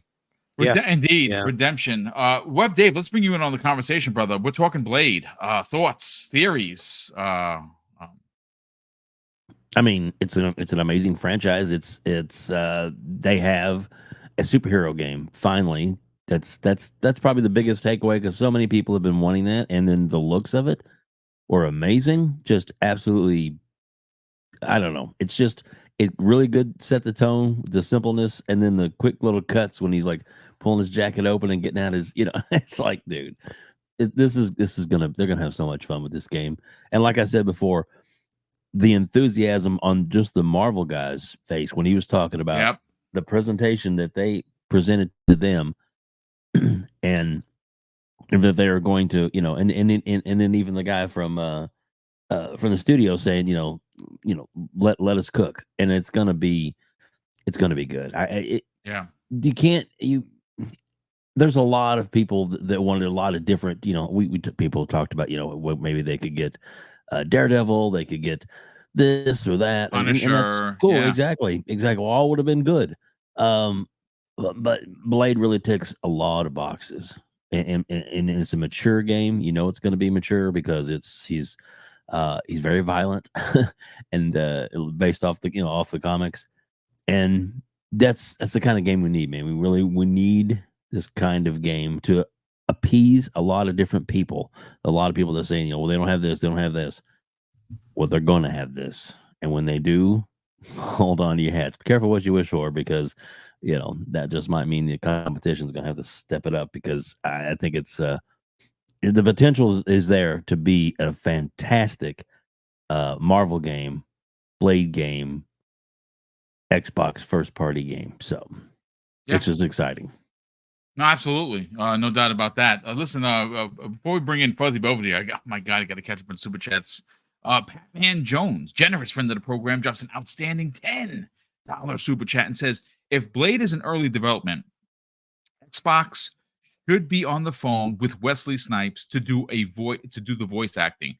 I believe he would do it, and it would be a big draw with star power. Xbox is showing out. Dude, that is a phenomenal idea. That would be awesome. Dude, that would be awesome. Could you imagine getting Wesley, which, by the way, I mean, he's in his 60s, but he can still voice act, and his voice still sounds freaking good. His voice still the same. Yeah. So that's a freaking dope idea, Patman Jones. Shout out to you, brother, and thank you for the generosity. Decado, who became a channel member today himself, he has donated, folks, 5 Double Barrel Gaming memberships. That is very kind of you, brother. Thank you for the generosity. That's 15 total he's donated today. 15 or wow, yeah, that's awesome. Crazy generous, bro. Thank you so much for that. 15 subs, and if you got one, folks, please thank this man in the chat. Bold Alpha Wolfpack drops an additional $2 super chat and says, but Super Mario Spider-Man 2 is quality. Watch out, LOL, epic fail. Yeah, I mean, look, it was nominated in a couple of categories that it shouldn't have been there. There were other games that should have been there. And I'm not just talking about Starfield. There are other games that could have taken it for Spider-Man. I think it got the nod because it's a PlayStation game. I'm sorry. That's what I'm thinking. He drops an additional $2 super chat and says, Spider-Man 2 didn't cook long enough. It was kind of buggy, but I'm still having fun with it. Saucy Mods, welcome to the program, brother. He drops an outstanding $2 super chat and says, Sega and Blade were the showing winners for me. Yeah, so what we're going to do after Blade is we're going to talk about Kojima, and then we're going to give our picks, our favorite picks of the night. For me, it's effing Sega. Oh my God. Are you kidding me? 5 new games in one trailer. Are you freaking crazy? Like, wow. I'm super stoked. I'm a Sega kid. And I was blown away. Shinobi. Did you see that golden axe? All right, hold on. Let me pause myself. Pause, Craig, because I need to keep it on the rails here. Traybone 408, who's been a channel member for 6 months, says, hate how some of the community aren't celebrating Blade. We wanted a Marvel game, and now we got one, exclusive or not. We got one, and probably more in the future. Brother, I couldn't have said it any better myself. And thank you for the generosity of being a channel member for 6 months. LeBurn98 drops an outstanding $5 super chat and says, hopefully the Blade partnership opens the door for Xbox to re-license the ABK Marvel games for back compat. That would be crazy good. Marvin Ginyard drops an outstanding $2 super chat and says, Blade is exclusive. Booty runs the show. Indeed that he does. AKA Peaches. Snake Eyes 327 drops an outstanding $5 super chat and says, Blade needs to have Xbox 360 Ninja Gaiden 2 levels of gore and dismemberment. If they are going for an M, then go for the M. Well, I mean, listen, if you saw what they did with Senua, Blade is gonna. They already said Blade is gonna be adult. It's gonna be gory. It's gonna be, so I would imagine that limbs and heads are flying all over the place, which is great. So I'm gonna stop it there. Let's bring in Fuzzy Belvedere. Let's talk Blade, dude. This is a W, man. This is a giant W. I saw some people trying to downplay it. I don't know how you could, man. I just don't. Well, I'll start with the art style. And for me, I might be the weirdo here. I'm the guy that wants at some point a Spider-Man to have like a Into the Spider-Verse appearance, not just for the character, because it's kind of weird when it's the character versus the real world, but like the entire game in that type of vein. Not saying that Blade needs to be that, but if it's an art style that's consistent with what you would expect for like a mature comic book type look, I'm fine with that. So the art style that they showed in that trailer, whether it's, what we'll see in the final game, or if it's just the concept to get people to like, for a lot of times when you show those early concepts, it's a recruiting tool for those studios.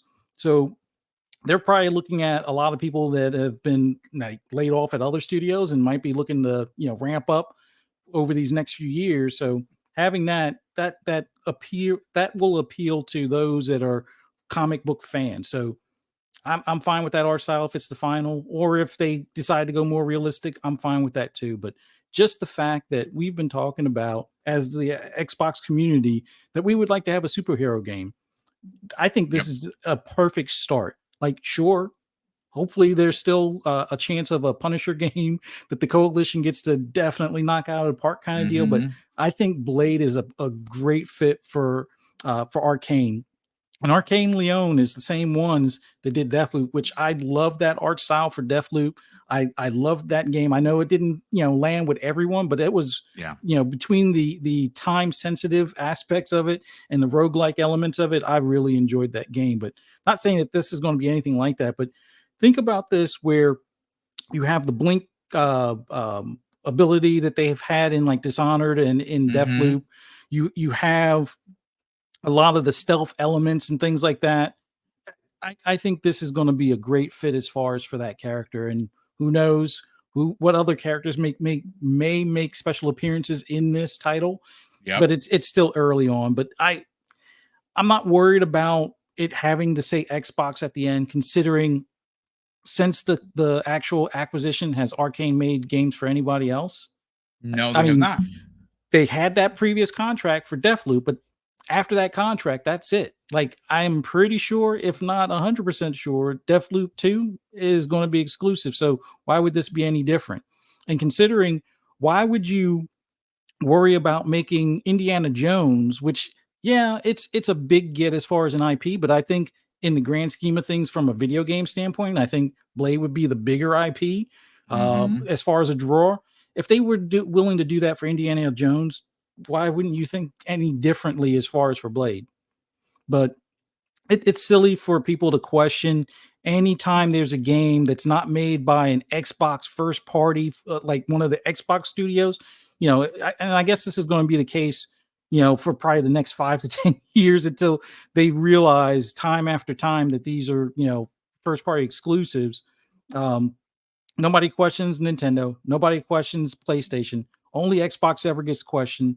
And it's weird to me, like your Ryan McCafferty's and others that are, if you want to call them pony bots or whatever, are like, well, is this going to be exclusive? It's like, I don't know. But I was so glad to see that this was a real thing. And there were some rumblings and some rumors in the background and stuff like that. And kudos to the community. Like, yeah, there were a few cracks in the armor as far as you would see, like maybe a weird post that had Wesley Snipes in it or something like that. But it was like so low key that it went over a lot of people's heads. Like ACG, shout out to ACG. On it, my just man being ACG with the comment about he's got to go back and watch some older Marvel films. Yeah. It's like, I'm looking at some movies. What do you guys? What movies would you guys want to check out? Kind of thing. Yeah, that was slick. But man, did you all see also Fuzzy with the buttons that show the A, B, X, Y, and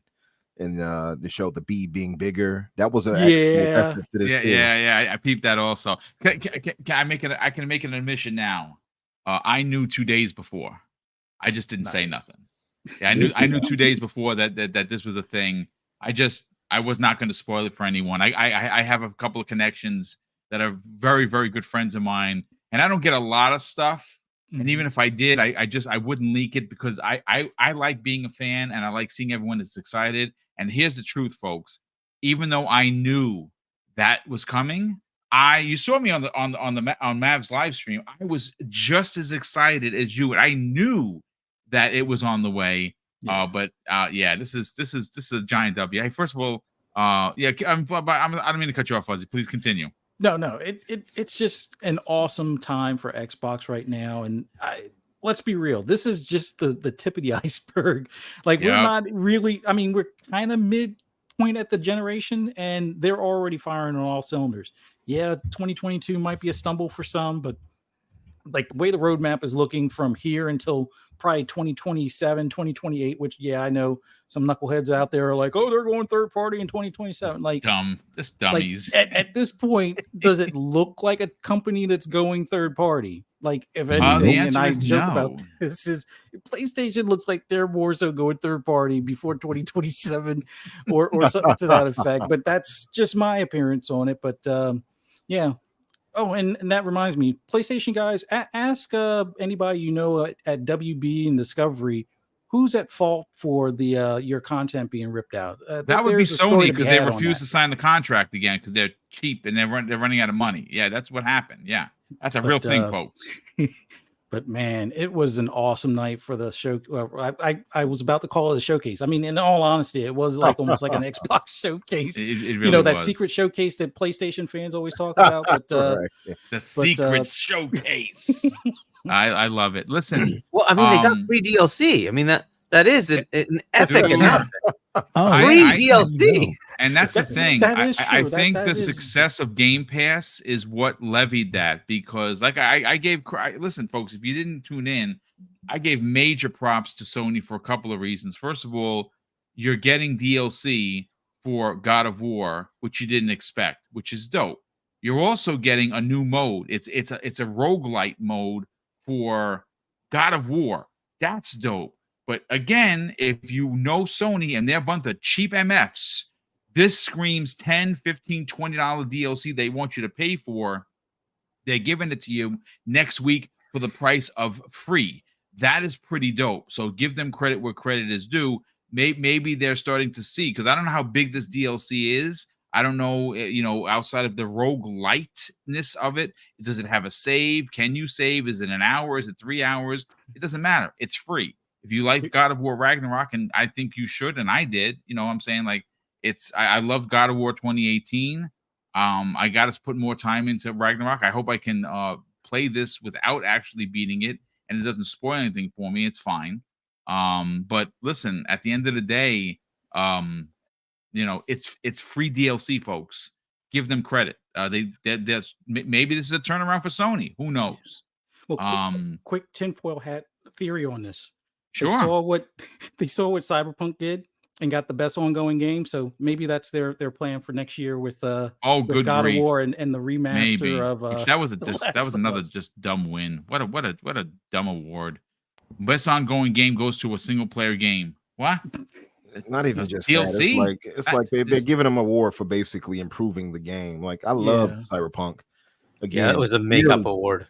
Yeah, nearly Yeah, 500 that's hours just in the dumb. game. 100%. That did not Yeah. deserve that right there. No, not when you consider what was in there, and of course what was on your screen was left out of there. It makes no sense. But let me catch up on the super chats. We're going to bring in another guest that's joining us, Psychonauts. Hold on just a second, Psychonauts. Yeah, We yeah. have Splendiferous drops an outstanding $2 super chat and says Redfall was the beta for Blade. Here we go, Xbox. Indeed. Bold Alpha Wolfpack drops an additional $5 super chat and says Wolverine better cook until 2026, 27. If Wolverine hits in 2025 with GTA, it's going to be dog it badly. Yeah, I don't think anyone wants to launch in 2025, but you got to release your games, and if they're good, they'll cook. They'll hit. Pragmatic Eagle drops an outstanding $10 super chat and says, trying to explain how Blade is the reason Marvel is alive is like trying to explain to a 20-year-old that Souls games originated with ghosts and goblins or Castlevania. Kind of a lost cause, but it's funny. Dude, that is too... That game was hard as hell, by the way. That game it's still hard as hell, dude. Are you kidding me? Do you see the remake? And it's even more hard. Pause. Hold on a second. Man, you got me. I fell for the trap. I should have said that. Grumble drops a $2 super chat and says Hellblade 2 combat. Wow, indeed. Stuff Sean, welcome back, brother. He's been a channel member for 4 months, and he says, I think we need to give Rare a shout out. The Jack Sparrow Sea of Thieves crossover opened licensing floodgates. Much love from Ireland. Dude, that's a fantastic point, and he's definitely on to something. But Psychonauts, welcome, brother. How you said you want to kind of drop your bars regarding Blade. So before we move on to Kojima's game, let's talk about it, man. What'd you think? When they showed that, I was like, holy crap. We heard the rumblings in the background, and it was like, holy shit, something finally came true. This is amazing. And like Fuzzy kind of touched on it. It's like the art style of Blade.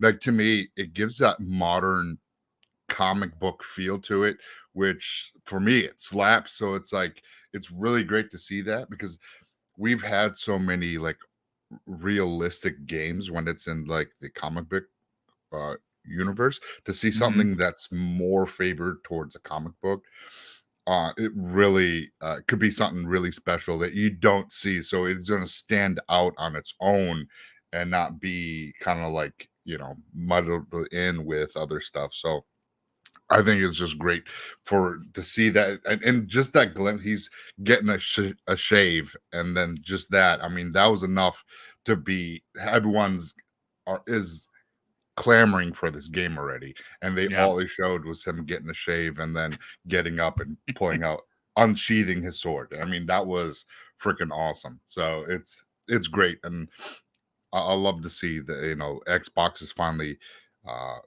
getting into the comic book type games. I mean, it's just that's one thing that we kind of didn't have on the platform. So now to see a mature game like Blade, it's fantastic, because we've all wanted maybe like a Punisher or something, but again, that's like a mature game, and that's what Xbox goes back. It's always been that mature console. So having a game like this, it just feels like it's home. You know what's beautiful about that, by the way, Psychonauts, bro? Yes, sir. Is that once they land this, I'm not going to say if, but once they land this, it probably opens the door for more games like that. Indeed, 100%. Yeah, exactly. So we might get a Punisher by Machine Games or such. I know we've all had those guests, like, who would make it? So imagine getting like Machine Games to make that. Or I wonder if somebody called out Arkane Leon making one of these. By the way, I forgot, because we did that before, Boom, where we were talking about who would make this one, who would make this IP. So I wonder if anybody called this out way back. That would be really cool if they did.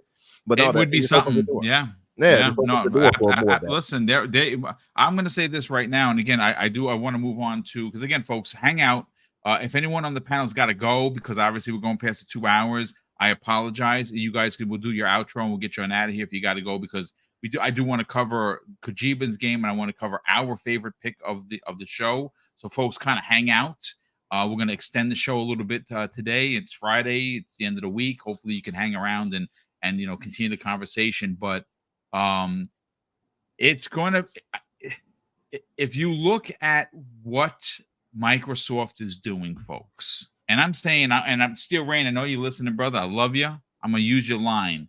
If you take a second, kind of just pull yourself all the way back out into that RTS view, right? And you look at the broader picture here, right? This is a much different Xbox in the last 2 or 3 years than we've ever seen as fans, right? ABK is closed. They got them. They're going to invoke a journey in mobile where they're going to make money hand over fist. They're invoking heavy investment into PC. And when you look at the studios that they currently have, which is over 50, not named studios, but 50 teams that are going to be making games, and we are potentially on the cusp, right, of them acquiring, if not already acquiring, the Killer Instinct developers, right? Certain Affinity could be joining the fray, but definitely, in my opinion, Crystal Dynamics and Eidos Montreal, 2 studios which, by the way, made amazing Marvel games. Now, maybe Avengers didn't hit for you because of the stupid microtransactions they were forced to put in there, but that story was dope. And Guardians of the Galaxy, if you have not played that game, what are you doing? Go play that. It was phenomenal, written as well as James Gunn himself. I agree. Really good. And if they get those 2 studios, gentlemen, and they are now in bed with Marvel, the doors have been blown off of who could. At this point, can you see a Crystal Dynamics doing a Daredevil game? I certainly could. Man, you know what I'm saying? Listen, or you could just have, like you said too, have them continue with a sequel rather for Midnight Suns, Guardians, Midnight Suns, and Guardians too. Have them complete that. So listen, it's if you're an Xbox fan, not only are you eating good in 2023, you're gonna be eating good. I can assure you that when you find out what's coming next year, because I'm not gonna be the one to tell you, I know some of the stuff that's coming next year. It's mind blowing. It's mind blowing, folks. Same person that gave me the Blade information gave me this, which of course no spoilers here, folks. It's Xbox is cooking in 24. I could tell you that. But listen, let's talk about Kojima, who shocked the world. Now, we knew he was working with Xbox. We all knew this, folks. But I would have lost money on a bet and said, if it's Keighley's show, if he's bringing out Kojima, it's definitely to give flowers to Death Stranding 2. Well, folks, that is not what happened. He brought out his Xbox exclusive, but that's not all. We have learned that there is significant talent behind this project, and he brought out one of the directors, and they call and we're talking about it live on the stage, folks, that they have assembled the Avengers in regards to design and storytelling for this game. Did you see that? Those were graphics, folks. I'm going to go first to Hargeet. Hargeet, this is what we saw was shocking, has me more excited. And the fact that we have this much talent attached to this, it's Kojima. Maybe, and I hear a lot of people, oh, Kojima's overrated. Fine, if that's what you think. But what you saw there, and did you notice? I saw someone post this online. I didn't notice it at first. Someone did side by sides. Folks, that was the PT door that he walked out of. Identical to that PT demo. I did not know that until someone posted on Twitter. Like, oh my God, are you kidding me? Yeah. Yeah, this is I figured Kojima was going to be there. He skipped the Summer Game Fest. Mm-hmm. So I assumed he was going to be here. And again, I didn't know if it was going to be the Xbox game or the PlayStation game. I was just leaning towards PlayStation because I was thinking Death Stranding 2 is coming this coming year, which puts that in question. Does that mean that Death Stranding 2 is further out? And if that's the case, I don't know what Sony's gonna be putting out this year. We'll figure that out later. But so this comes out and we get an announcement of what this game is, right? So again, this is probably years away. That's fine. But we get an idea of what the heck this is. It's a sort of horror type game. Cool. The names attached. They brought in Jordan, right? And then the comment he made that like I'm not the only one attached. I'm like, okay. He's like, there are other legends on this too. Like, okay. He said legends, by the way. Yeah, like okay, like that's interesting. So are we gonna continue to see like little hints every Keighley show? There's gonna be another one that shows up. Maybe that's what happens, right? And we're probably like 3-ish years away or something like that before this game comes out. But yeah, I like, and what he did with Death Stranding, right? He first had this weird trailer, and we're like, what is going on? And then you got a little bit more and a little bit more, right? And eventually the game comes out and it's package delivery simulator, whatever it is. But for those who like those kind of games, it's something, right? And I don't know what this is going to end up being. It feels like it's kind of his take on Silent Hill, I guess. Maybe, I don't know, but we'll see if that's kind of what he's trying to do. Is that PT thing is kind of interesting, isn't it? That he's kind of copying that. I don't know if that's like trademarked or whatever. Maybe it is actually licensed, and it is that maybe, but I don't know. We'll see. But yeah, I mean, big bold move to actually announce this, right? To put it on the Game Awards after telling people that there's a Kojima game coming on their own showcase a couple years ago. This is a pretty good move, and it's another big announce on the Keighley showcase where you start to see the shift of like, hey, there are games here, and don't ignore us anymore, right? Because Microsoft's trying to do this like, hey, we're gonna throw at every potential genre, everything that's available, and try to give you all sorts of entertainment possibilities, right? So if you like this kind of game, we're going to give you this kind of game. If you like a shooter, we're plenty of shooters, right? If you like RTS, we got that. Flight sim is its own little thing, right? So they're just going after every little area, right?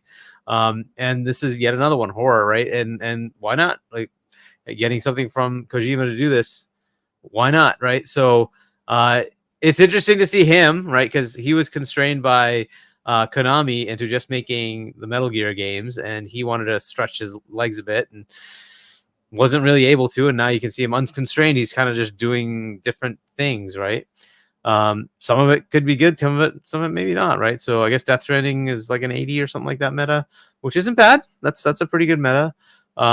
And it's not for everybody, right? Some people liked it. Some people loved it. I didn't think I was going to like it. My brother bought it for me, and 60 hours later, I almost beat the game. Like, I'm at the end of the game. I loved it. I absolutely loved it. So that's the kind of thing. So we'll find out how this plays out. It's just interesting to see them be bold like this and say, yeah, what the heck? We're gonna bring in a Kojima game exclusive to the platform. For those who want to, play the next Kojima game, come here, right? And don't ignore us, right? So I like the announce. I like the, we got Blade, we got Hellblade, and we got this. These are 3 pretty big announces. So, and somebody was pointing out that a lot of the games that are third party are not skipping Xbox anymore. Yeah, a lot of them. Most of those games have Xbox listed as a platform. The one I noticed that didn't was just because it was marketed by Sony was the Avatar game, which is 100% it's on Xbox already. But yeah, they did say Steam and PlayStation only, but it's everywhere. So and that's a cool thing to see, right? That like there's a concerted effort from Xbox to make sure that they are listed, right? That everybody realizes, yeah, you can come to our platform and play all those games. It's not just PlayStation, right? So. But yeah, this was an interesting announce. It doesn't give you too much. It just showed you a couple of actors, and they're doing different motions, right? Different emotes as part of the game, and they're reading some lines. It's funny, Harky. You mentioned actors. Okay, so there's no correlation here, folks. I'm just saying that if you're a fan of the first Blade film, the older gentleman that's in this Overdose trailer was the head vampire from that's Blade right. 1. He was Udo Kerr. He absolutely was. He pulled out his fangs and then cut his head, and then Put him let on him the get taken by the sun. Yeah. Yeah. So Forgot about that. FYI, small tidbit, no correlation, but it's just funny that Blade here and their Xbox. It's fun. It's fun.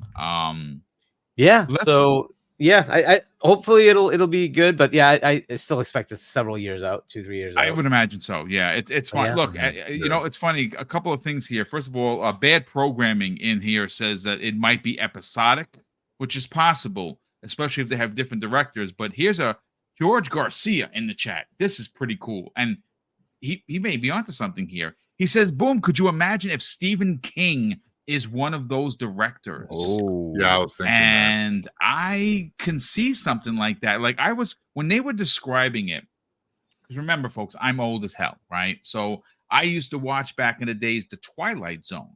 And I used to watch the black and white versions. I'm not that old. I'm only 53, but I watched them with my parents were fans. So I used to watch it with them. And obviously I watched the color ones. But that's the kind of vibe I'm getting. Is this going to be a singular story? Is this going to be different characters in a universe with different horrors? I think that this has the potential to be something wickedly cool. And I am definitely here for it. I want to bring in Daywalker Umbra, but before I do Daywalker, please let me just catch up on some of these super chats.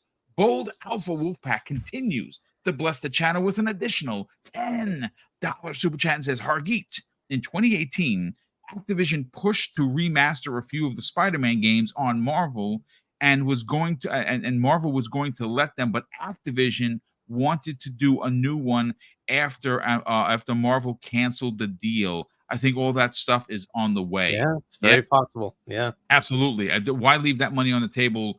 Put it in there, remaster those things, and let's go because I'm ready for it. DJ Birdo DOS drops an outstanding $10 super chat and says, "Yes, Boom, you have been advocating for the longest for Xbox to snatch up a superhero character from Marvel or DC. Put some respect on that, Blade, folks. It's kept Marvel afloat after going bankrupt in the 90s. Indeed, it did.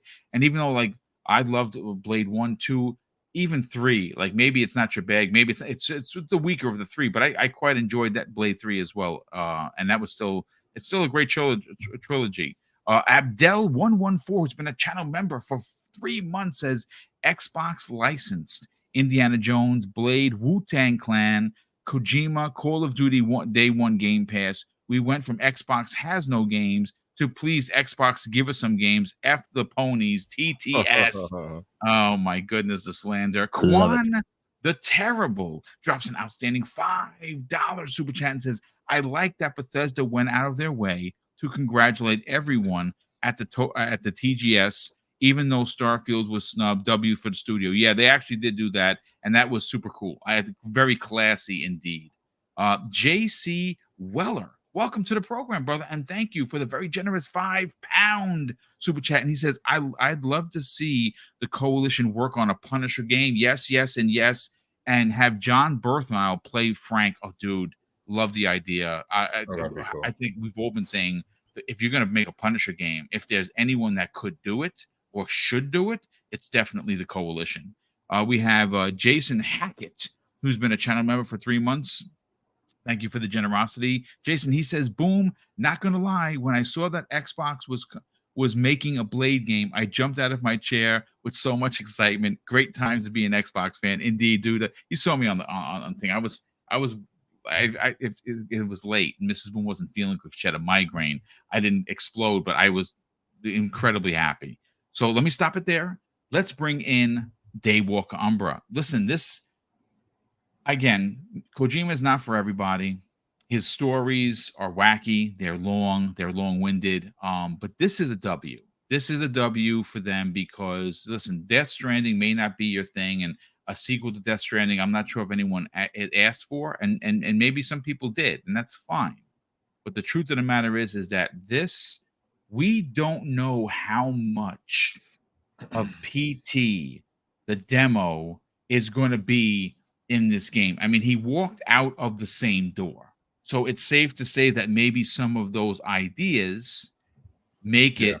And who's to say that the actor that was in that, the guy that plays Dara, what the hell's his name? in Walking Dead. I forgot Maybe his name, but I know Daryl Dixon? No. Yes, well, Norm obviously, Reedus.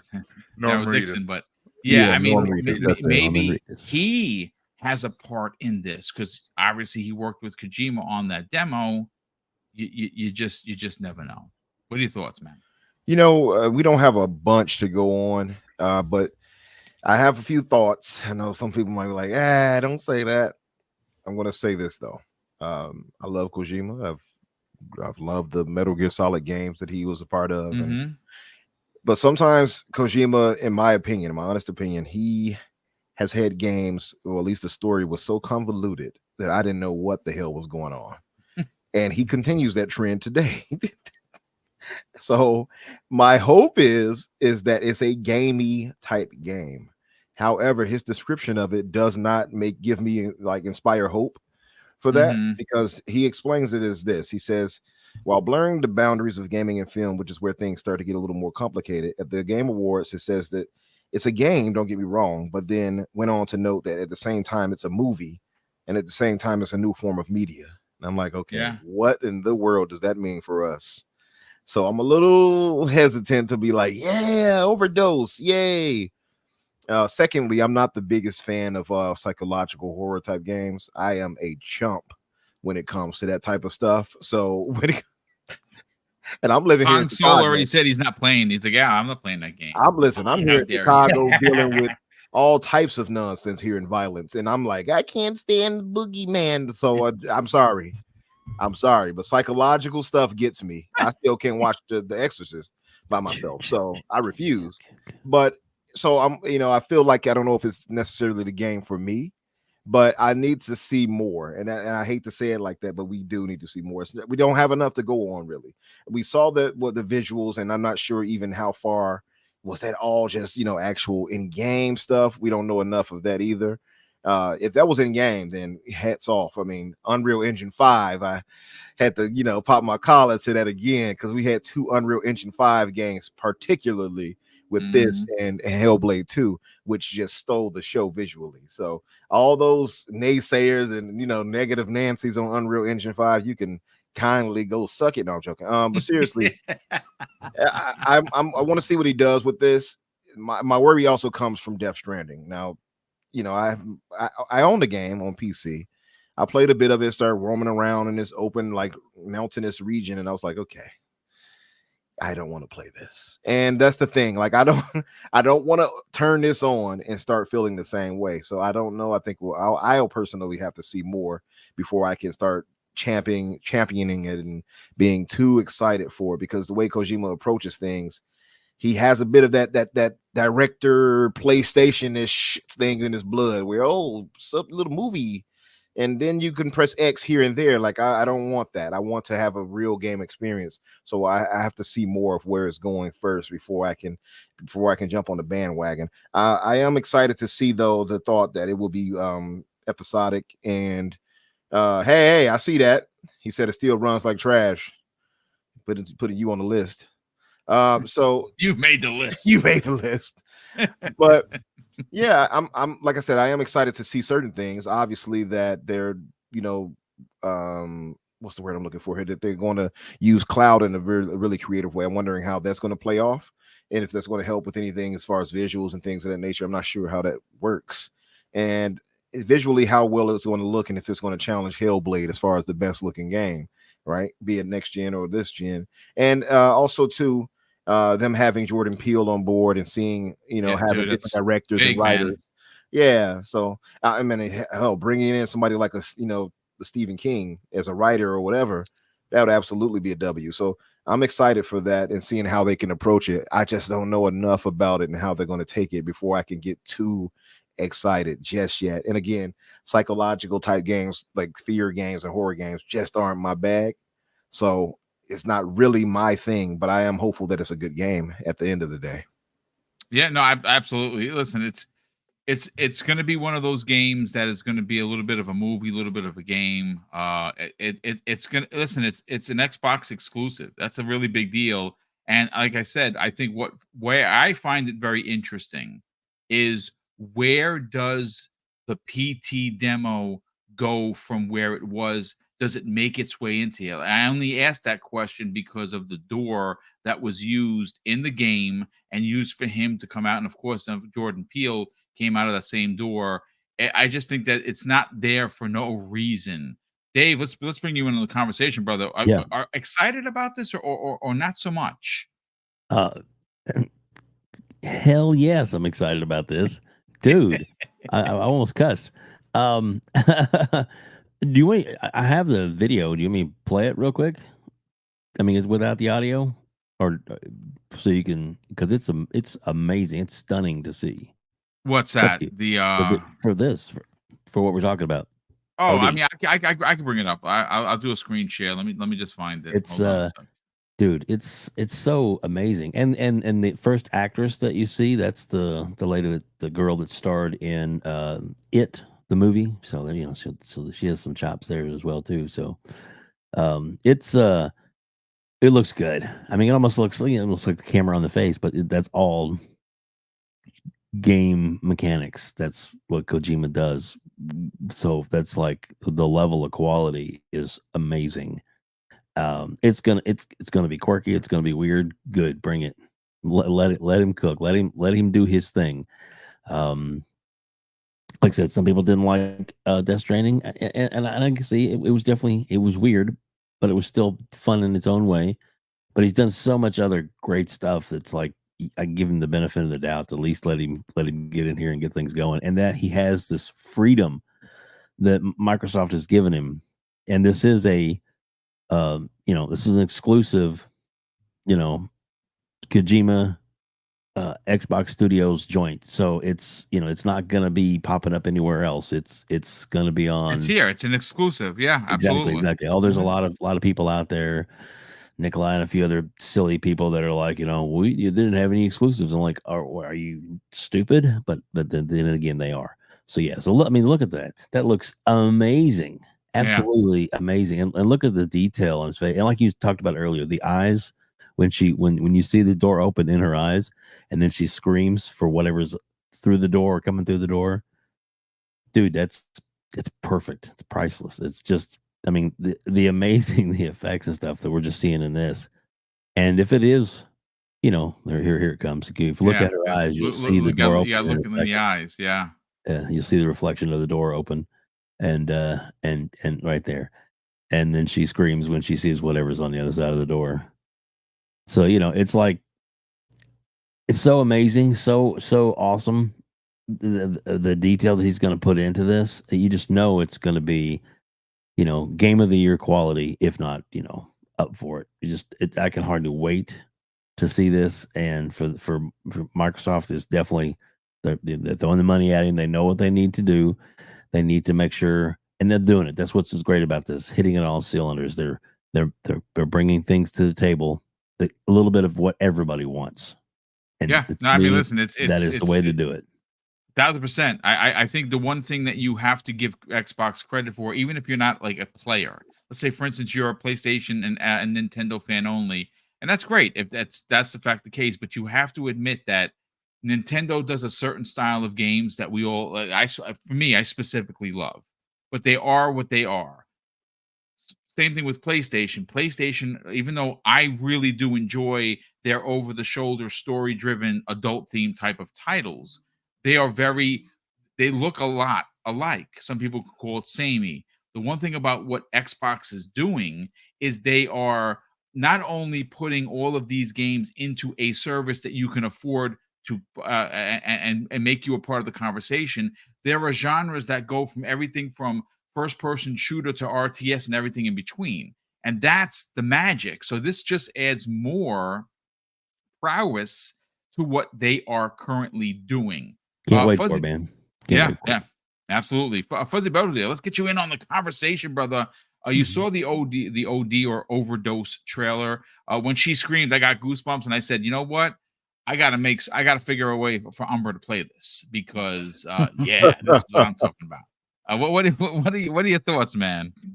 Oh, okay. So before the showcase started, I just knew Kojima was going to be there, but I did not have an inkling that it was going to be for the Xbox game. I figured because Keighley had made a post when Kojima made a post on Twitter or X or whatever you want to call it, and I'm like, yeah, I know how Keighley is a PlayStation fanboy to some extent, so it's like, yeah, they're probably going to show Death Stranding too. And I'm so glad that they actually officially showed something for Overdose or OD, because that usually tells us when he does his initial showing, the game is less than 2 years out, because that's what they did with the original Death Stranding. So that means we're going to probably wind up getting his game before Death Stranding 2 even comes out. And if this is any indication as far as what we saw in his early works or early, glimpses at like Death Stranding 2, the original Death Stranding, and this is the level of detail we see in the characters, everything from nose hairs to sunspots and things like that.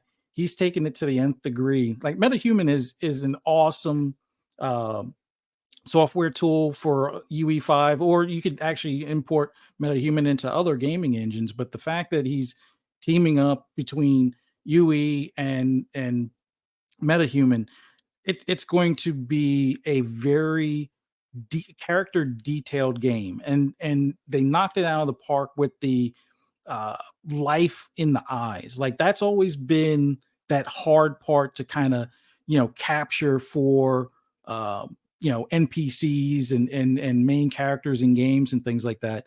A lot of times we always hear, oh, the eyes look dead or soulless and stuff like that, but you could see how like the glaze or the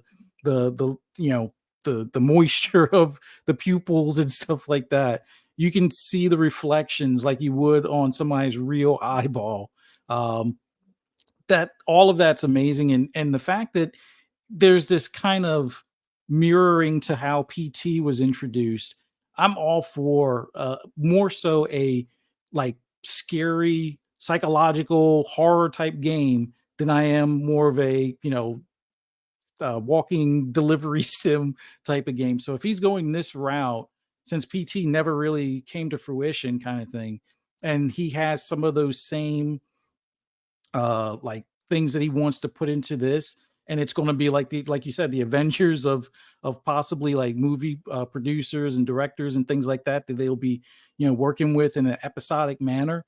Like we could see potentially like the Peel installment will be for like next year. Maybe, like you said, Stephen King might be working on one that could be the following year or something along those lines, where we'll have almost like I forget, was it the anthology type of episodic setup. Yeah, you see it in film, like horror anthologies where it's like 5 different tales from 5 different directors. Yeah, absolutely. Yeah, and that to me is something that one fits the Game Pass model, having it where you're going to get updates and follow-ups and continued support for that title. That sounds awesome just in it itself, but seeing the level of detail, I mean, yes, it's extremely early. We don't have much to go on as far as what the actual game will play out as, but it's already got me excited. It's already got me intrigued as far as if this is the first glimpse and we get this sense that it's going to be this horror game, I'm all for it. So I can't wait to see more of this thing.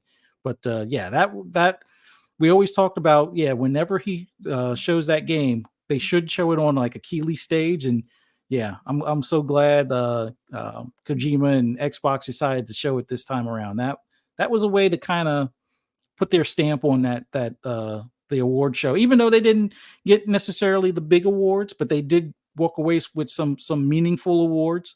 But that was it's basically part of the conversation, or the biggest part of the remaining conversation about the awards ceremony, which we should be talking about the recipients, but man, those unveilings between Hellblade, between OD,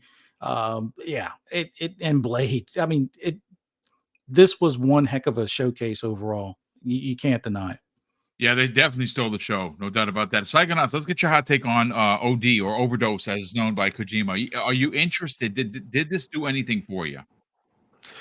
I played like Death Stranding from Kojima and like the Metal Gears, but this one was interesting when it was announced.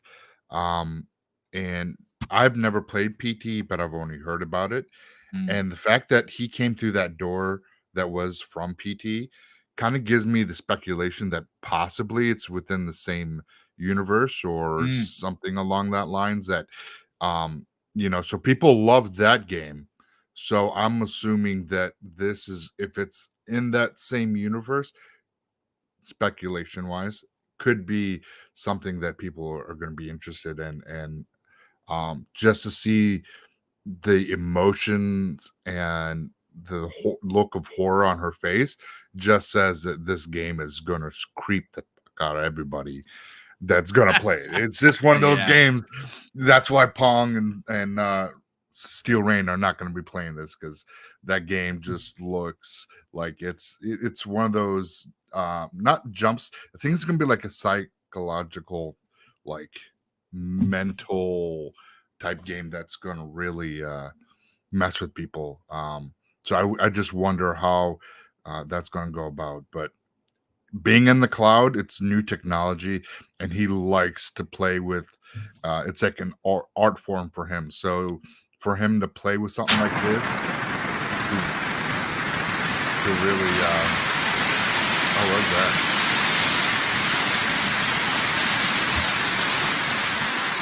Sound like somebody lit a fuse. Yeah, Boom, you got something technical there that happened. Boom, we can't hear you.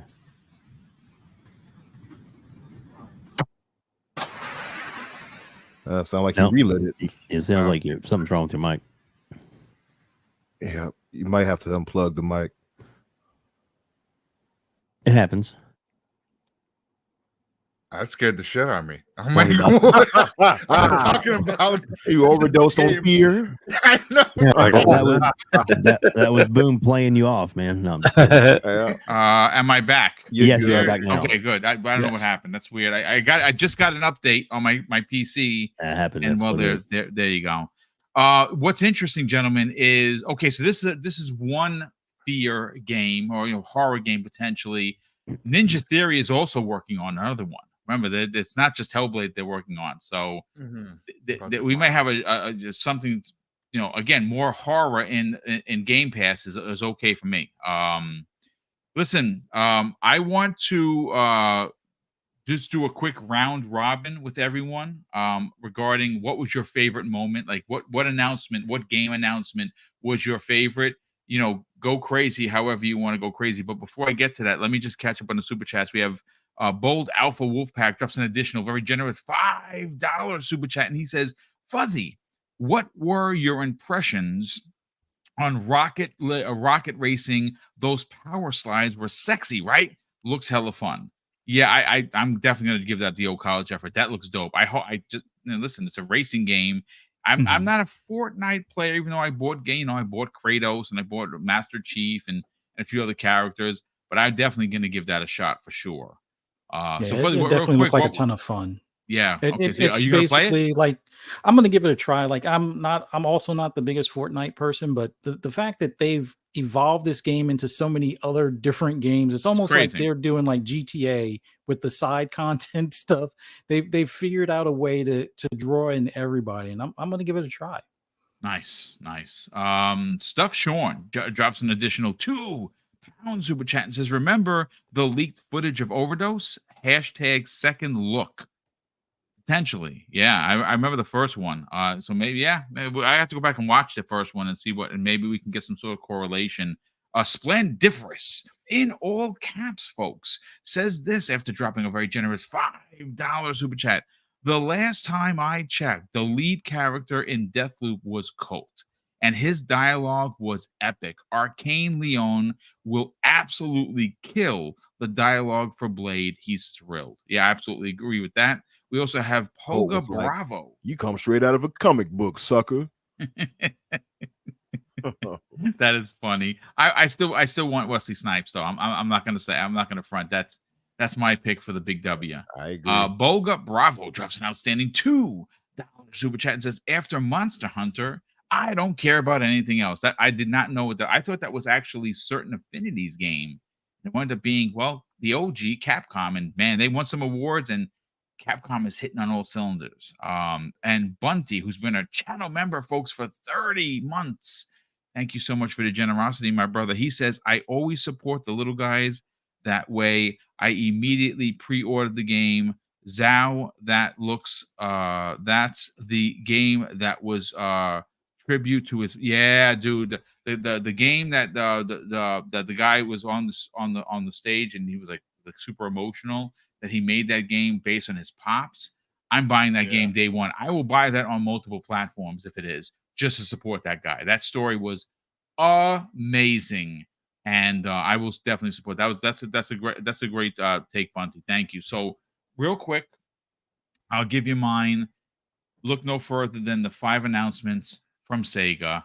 I mean, what the F? You're getting a new Shinobi. You're getting a new Crazy Taxi. Jet Set Radio looked next level awesome. You're getting a new Streets of Rage. What? Are you kidding me? And it looked like lifelike graphics. But the one that did it for me, folks, because again, I'm an OG. That Golden Axe trailer. What the F? I mean, it looks so good. It looked like God of War-esque graphics, but it's Golden Axe. That's for me. That's listen. Xbox did great stuff. You know, everyone there were a lot of great trailers there, but for me, as a Sega kid, as an OG, Sega just knocked it out of the park. And mind you, that's not it. If you look at the list, it's and more. So I mean, they're going to be revisiting old titles. I mean, it's Sega. What can I say? Let's go first to Hargi Chani. What was your pick of the show, man? Yeah, so it's hard to not say that one, right? Because it's so many. They're going back and doing a whole bunch of them. So Sega was one of those, the right? Super games, as they're known. Yeah. So the other ones that are supposedly happening is Panzer Dragoon, Streets of Rage, Space Channel 5. So I don't know. There's others, right? So like, there's gonna be a bunch of games there. That's a pretty big one. I was gonna do the joke, of course. Pony Island 2. That's a I saw that Pony Island too. I saw people tweeting about that. That's hilarious. But okay, like no, obviously not that one. There were a lot of games. There were a lot of pretty interesting games. So I'll stick to that, and then the Xbox ones, of course. From that, I think Blade is the one that I'm most excited for. Hellblade 1 was good. I finished it. It was okay. This one, it looks great. We'll see what it does as far as it, like taking it to the next level of gameplay. Because I did find it was a little lackluster for the first one. So it's good. It looks great. But I think I'm more excited for Blade. I like those Arkane games. So that one's the one from that side. But yeah, I think it has to be Sega. Like they're redoing a whole bunch of games, and it's not like, hey, we're taking that old 90s 80s game and just giving it a coat of paint. No, they're redoing it. And so there's going to be some cool modernization of some of those games, and I think that's something that's pretty interesting. I think Everborn was kind of trying to do that, suggest that that's what they should be doing, right? Is take these old IPs and reimagine them like they've done with God of War. Here we have the old style. Let's do a new style, right? Let's take it to a new direction. That's fantastic that they're doing that. Like, so that had to be the biggest announcement besides like the awesome showcase of Xbox. That had to be one of the coolest things, to see the new revisions of those games. So I'll say that one. I'll just like you, Boom. It's got to be Sega. Yeah, that's strong pick. I mean, I didn't even know they were doing a new updating Panzer Dragoon. Yes, please. Are you freaking kidding me? Like, wow. I'm even more excited now. And this is why Xbox has to own Sega. I'm just saying. Go to Japan, do what you got to do, get Sega in-house. Real quick, channel update, folks. We're 217 subs away from 14K. Got a super amount of subs today, which is dope. Thank you so much. If you are subbed to the channel now, trust me when I tell you, you're not going to be disappointed. I stream Monday through Friday, all live content, all great shows, all great panels. But you know what we don't do? We don't sell you hate. to get you to like or sub the channel. We talk about video games. We do a lot of laughing. We have a lot of fun here. So if you like that kind of stuff, please consider subscribing if you're not already subscribed. Would love to hit that 14K before the end of the year. Would be a really big deal. Again, this is a mom and pop organization that's run by me and my wife. That's it. And, you know, we put our heart and souls into this channel. Hopefully you like it enough that you'll sub. Okay, so let's bring in the Umbra. I was going to say Daywalker Umbra. What's your one pick? Or I mean, it could be several picks, but like, what stood out to you of last night's near 4-hour show? You know, so much stood out, but typically on Xbox side of things, definitely the Sega stuff. Seeing Shinobi, you know, kind of modernized, seeing Crazy Taxi, seeing Crazy Taxi, and there's police chases in there now, which is brought back memories of the Dreamcast and one of my favorite consoles of all time. And then seeing, like you said, Golden Axe, seeing Streets of Rage, which I wouldn't have expected with Streets of Rage, seeing how they've had, you know, the more modern take on that done already too. So all of that was dope. Obviously Hellblade 2, and I think Hellblade 2 and Blade kind of stole the show overall. But one game in particular, too, I'll throw out there just as an aside, that really surprised me, and it had been years in the making, is No Rest for the Wicked by Moon Studios. I mean, outside of making the Ori games, we hadn't heard from anything from them in years, and a dysfunction, of course, they had inside the studio, unfortunately. But in a studio that many of us felt that Microsoft should have acquired, right? Because I mean, they made masterpieces with those Ori games. So seeing that right there, seeing the action RPG they talked about they were making all this time, it looks really dope. I got a lot of Arkane vibes from it, art direction style wise, at least when they showed the actual cutscenes or whatever it was. That looks really good. Oh, you know what, Sebastian, that's a good one. That Berserker game, Berserker Kazan, that looks really good too. The first Berserker, yeah, the first Berserker Kazan. It made me think of oh boy, off Grand Theft Auto 4 Kazan, but it looks really there's a good. lot of good games, man. Yeah, there's a lot of good stuff shown. It's hard to really pick just one. Shout out to Lord Cognito. But I would say though, I'm just going to go with Blade overall because that's a strong pick, man. I didn't expect unexpected pick too. Yeah, you didn't expect didn't that. expect that. I thought like that was just our pipe dream for fanboys that we all dreamt up and said that they need to get a superhero game. They won't do that. I'm like, and I see people putting gifts and things like that on tweets and stuff like that. I'm like, that's not going to happen. And then I see it and I see the teeth. I'm like, oh hell no, it happened. Okay, so that actually surprised the hell out of me. So I would give it to Blade overall. Strong pick. Ross M in the chat says Panzer Dragoon got a remake recently. Yeah, I bought it on Switch and I bought it on Xbox. He says, does that mean that Panzer Dragon Ziwi is the game in question? The RPG would be most enticing, in my opinion. Yeah, dude, that game is worth a ton of money. Number one, if you have it for the or was it the Saturn? I think it was. Yeah, I think it was for the Saturn, which is crazy. But yeah, I'd like to see that game brought to modern. Oh my god, the RPG elements were bananas. Let's bring in Web Dave. Web Dave, let's get your hot take on this. What was the pick for you, man? Well, it's so hard to narrow them down.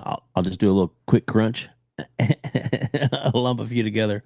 But Blade, Hellblade 2, and Overdose, all just got me real excited. They look very exciting. Just great to see those in those conditions and how it's looking. But the one thing I was probably most excited about was that Black Myth Wukong got a release date of August 20th, and it's coming to the Xbox Series X. And I'm really excited, looking forward to that game. I think that's going to be, there's so much variety in it. It's I'm looking forward to that game a lot. It has its potential to be the next Elden Ring. Yes, exactly. Yeah, that's a strong pick. Black Myth Wukong looks amazing, and since the last time we saw it, they've really updated it. Like, it looks really, really I strong. forgot to point that out too. Another Unreal Engine masterpiece. There you go. And it's my wife's Unreal birthday, Engine so I can't 5. forget when it comes out. So better not anyway. Absolutely. Hey, honey, look what's happening. Oh, wait, it's your birthday. Oh, hey, happy birthday. What? Can I buy this? Can I buy this game? Thanks for your birthday. You gonna I'm leverage your buying birthday you to buy Black Myth something? Wukong for your birthday, and you're gonna take it, and I'm going to use it. That's it. Bye. I love it. That's a strong point. Fuzzy Belvedere, what was the highlight for you, man? Tros. Oh man, there were so many great games. Like the obvious choices are going to be a toss up between Hellblade and Blade, or Hellblade 2 and Blade for me. Yeah. Just because of what they showed and the potential of what we'll get down the road, or not too far down the road in one case. But there were some smaller games that stood out for me as well. Sorry. Windblown, like if you were a Dead Cells fan, Windblown looks like that it's looks like really the good. Yeah, the man. adult gory version with kind of cartoony characters, which is a pretty cool kind of mix. It's like, oh, rabbits and their heads get chopped off. It's weird, but I think that's going to be a good one to look at. From a visual standpoint, Exodus, which that one I was wondering if it was like Mass Effect, or if it was at first if it was going to be like some sort of Starfield DLC. It looks awesome. I have no idea when that's coming out, but I think it's like BioWare devs and stuff like that that started their own studio. So that looked amazing. Then Moon Studios, was it No Rest for the Wicked was another one. Yeah, that looks phenomenal. Yeah, that's like an ARPG with their ability of how they made like Ori, the both Ori games look. I can't wait to see how that pans out.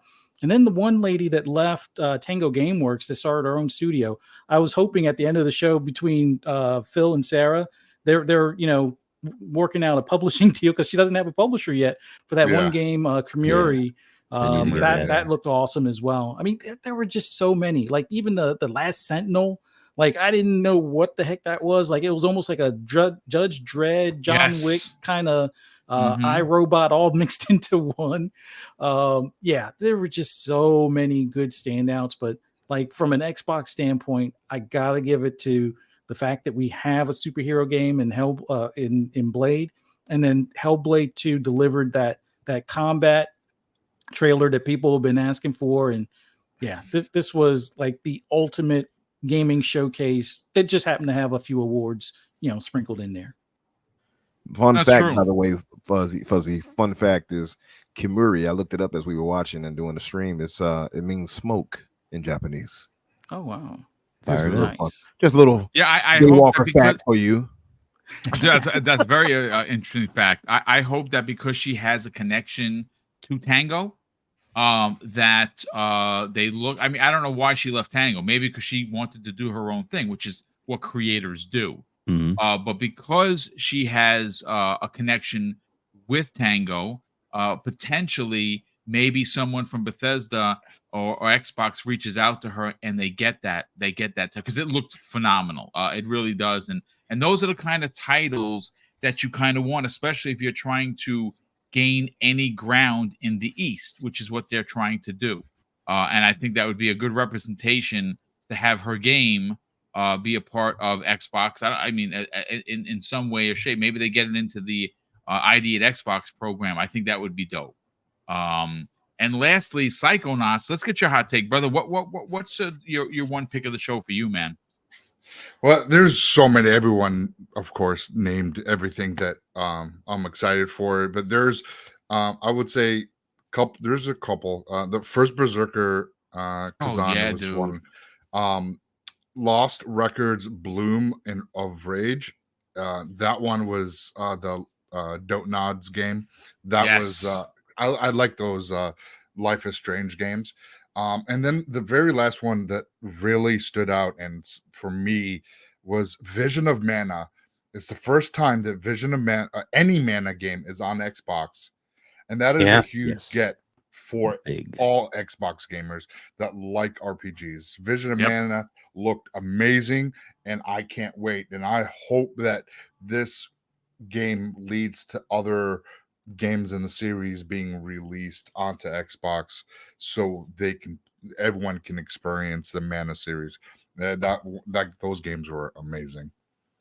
Yeah, absolutely. I mean, if you go back all the way to the Secret of Mana, all the way back to the Super NES days, man, that was that's still considered the GOAT of them all. And you're right. One of the big takeaways you can sit back and look at it says, well, most of those games that would have skipped Xbox in recent years, well, they're not anymore, and that is dope. Finally, gamers who are on Xbox, and that's your platform of choice, are going to get a shot at these games that normally are going to almost automatically go to a Switch. They go to a PlayStation and they skip an Xbox. That was one of the big running themes, and I'm very happy to see if you're a fan of that genre and those types of games, you're going to be able to play them now without having to buy another console. That's a very big deal. But folks, listen, we are 35 minutes past the normal 2-hour show. We had to go a little bit longer because obviously there were a lot of people here on the panel and everyone had some big opinions. I hope that you enjoyed the show enough to hit the like button, maybe potentially share this out to some others that you know that may want to listen to a good show. And of course, if you're not already subscribed, please consider subscribing to the channel. It'd be really dope of you to help us get to 14,000 subscribers. So let's get to the outros, and we'll start first with our guest, Hargeet Chani. By all means, sell the brand of Game On Daily. Obviously, we know that you work consistently with Asa and, of course, Gaz. And they do great work over there. Obviously, the source videos are what they're known for, but sell it. And obviously, tell everyone where they can't find you on social media and where they possibly could reach out and grab it, shoot you a message. Sure. So GameOnDaily.com and then YouTube.com/GameOnDaily. Check us out there. And then I'm on Discord, HChani, and then Xbox, HChani. And PlayStation got 0 awards at the Game Awards, and Xbox and Nintendo got 3 each. Shout out to those development studios and to all the games that did win. And suck it, Sony. Anyway, what I'll also point out is I'll also point out that PlayStation, like PlayStation, used to get a lot of time at the Game Awards, right? They kind of were the darlings. Xbox got a lot of time this time, and I think the Game Awards are starting to shift this way as well, because the tides are turning, right? It just seems to be like everything's kind of aligning a different way now. And if you look at some of the tweets from the Hooved brothers, they were very annoyed at the amount of time spent on Xbox stuff at the Keighleys. It's so terrible. Oh well, suck it. Yeah. So you know it's bad, Hargeet, when they try to doctor the words and stuff to make it like. Did you see that someone actually changed the article for Blade? Yeah. I'm like, wow, stretching is just. Yep. So look, this is the new norm. I'm hoping we get a lot more like this, and we'll just start seeing the shift over time, where at least there's a more level playing field, and Xbox will start to get a lot more traction as all the content is what's going to drive it, right? So, yeah, let's see what happens. PlayStation 0. That's all I have to say. And RIP Bungie. Oh yeah, we talked about that. They're in a pickle. I hope they don't go the way of Psygnosis. If you know that story, it's it's definitely not good. And with Umbra, I'll be on Xbox Infinite tonight, so check us out. That's I would imagine that Risk for the Biscuit's going to be slandered. It'll be a lot of fun. You're going to be as expected. Speaking of Daywalker, Umbra, sell the brand, brother. Where could people not only follow you on social media, more importantly, check out The Fix with you and Daniel McGee each and every Thursday? Obviously, you were live last night. Tell everyone where they can check out what you guys had to say, and more importantly, subscribe to your channel. Yes, thank you for inviting me, Boom, letting me jump in. Obviously, it's always fun to jump in and talk gaming with you fellas. But man, you guys can find me, of course, Infinite Umbra or Umbra Infinite on Twitter X. You'll find me either way. And we did have a stream the other day. It was 4 hours and 11 minutes. Wow. And close, like I think 36 seconds. It was just about even, about 1 second difference between I think Kind of Funny who did it stream. I thought that was kind of funny, but no pun intended. But that was an interesting show. One thing I will say is just to say, you see the difference now, the energy we have when Microsoft actually showed some stuff here at the VGAs versus them not showing it last year. See, a lot of people kind of I was one of the people who complained, like they should have shown something. And they were like, oh, you pony bots complaining, we got a show after that. Yeah, that's hindsight. We didn't know it was coming. But you see the different energy when they actually showcase something here. Going into the new year, that's a W. That you can't change this feeling we have here, right? There's nothing that can take away from that, because we know this full year has been Microsoft representing with good stuff, and this right here is how you cap off the last part of the year, in my opinion. But of course, like you said, you can find me on Xbox Infinite tonight. Hargeet will be joining us, so it's going to be good. I'm taking Risket's kneecap, his left kneecap. Yeah, friendly wager, but he lost. Hellblade absolutely did show combat. So yeah, get ready, Risk. I'll be taking that knee and putting you in a stroller or something. I don't know. Shout out to the chat. Thank you guys for being here, holding us down, and man, be excited. We got the Daywalker guys. You know, it's only so long before we start grabbing a few other people, IP and stuff. We'll have our own MCU over here. You know. That was a nasty stick you just caught that guy with, by the way. But yeah, so right while he was running past. But yeah, so guys, thank you for being here. Thanks for inviting me in, Boom. Oh no, thank you, brother. Definitely appreciate the work that you do when we work together on Tuesdays, and of course what you do on the Fix each and every week with Daniel. Web Dave, sell the brand, brother. I would imagine that this Sunday show is going to be lit, as the kids like to say. Talk about it. Where can people check out the Gamers Council podcast with yourself and Retri, and what guests will be joining you, as well as where could people subscribe to your YouTube channel? Well, it is at Outbreak Gamers on YouTube. Put the link in the chat a couple times for people if you get a chance to click on that. We greatly appreciate it. You do not want to miss this Sunday show, the fallout, the aftermath, the changing of the guard, as it were, is going to be insane. Me and Retri have a really great stacked panel, and it is going to be the Black Viking. It is going to be Colt Eastwood. Wow. And we are going to have the man with the million. That's right. Rambo 419 that is a as well. Deck, folks. You definitely got to tune into that. So it's this Sunday, 7 p.m. Eastern Standard Time. Don't miss it. We just come up over after Fonz's show if you want to and join us. It's going to be crazy. And just a quick side note, we are going to do a Christmas Eve episode. We are going to do a New Year's Eve episode. Nice, dude. Like awesome. Excellent. Well, listen, brother, appreciate you being here, and of course the work that you do in the community. Fuzzy Belvedere, by all means, sell the brand for the best place for anything and everything in the racing genre. We got to get you past 500 subscribers on YouTube, and more importantly, then move you to 1K. Where can people check that out, subscribe, and reach out to you on social media? Just want to start off by thanking you for having me on. It was awesome being on here with you guys. Always awesome when we have special guests like Hargeet, Umbra, and Psychonauts. Always love hearing your guys' thoughts on things. And you guys already know, I always enjoy being on shows with Web Dave and you, Boom. It's pretty much, this is like the second part of the hobby we all enjoy as far as with gaming, and just being able to talk games is always cool to do. Amen. But, thanks to everybody in the chat for giving us time or taking the time to check us out. Hit that like button if you haven't already. Hit the subscribe button if you're not already subscribed. Check out these other content creators' content as well. Make sure you subscribe. Check out all of the great either interviews or podcasts they're on. I'm still trying to get in my groove as far as stuff. If you want to give me a follow or a subscription, just search for Fuzzy Belvedere or on the app formerly known as Twitter, Fuzzy_Belvedere.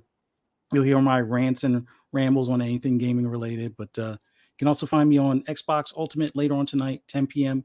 Eastern Standard Time on Fun Speculations channel. And then tomorrow night, 8 p.m. Eastern Standard Time on PTK Blam's channel for the Shop Podcast. And then right back here Monday afternoon for the Xbox Lunch Break Special. Hope to see you guys there. Thanks again. Shout out to Y9 Power in the chat. He says, all I can say is that the amount of salt from the award show was an avalanche. And you're not wrong, but Psychonauts, sell your brand, brother. First of all, welcome and thank you so much for joining us today. Where could people check out, find you on social media, potentially strike up a conversation? What else you got going on, and where could people find you in other places on social media? Thanks for having me, Boom. Chat, you guys were amazing. Bring great conversations. You guys were awesome. Love being on the show and being on there with Web Dave, Channy, Umbra, Fuzzy, of course. You guys are fantastic. You can find me on Mondays, FSP at 10 o'clock.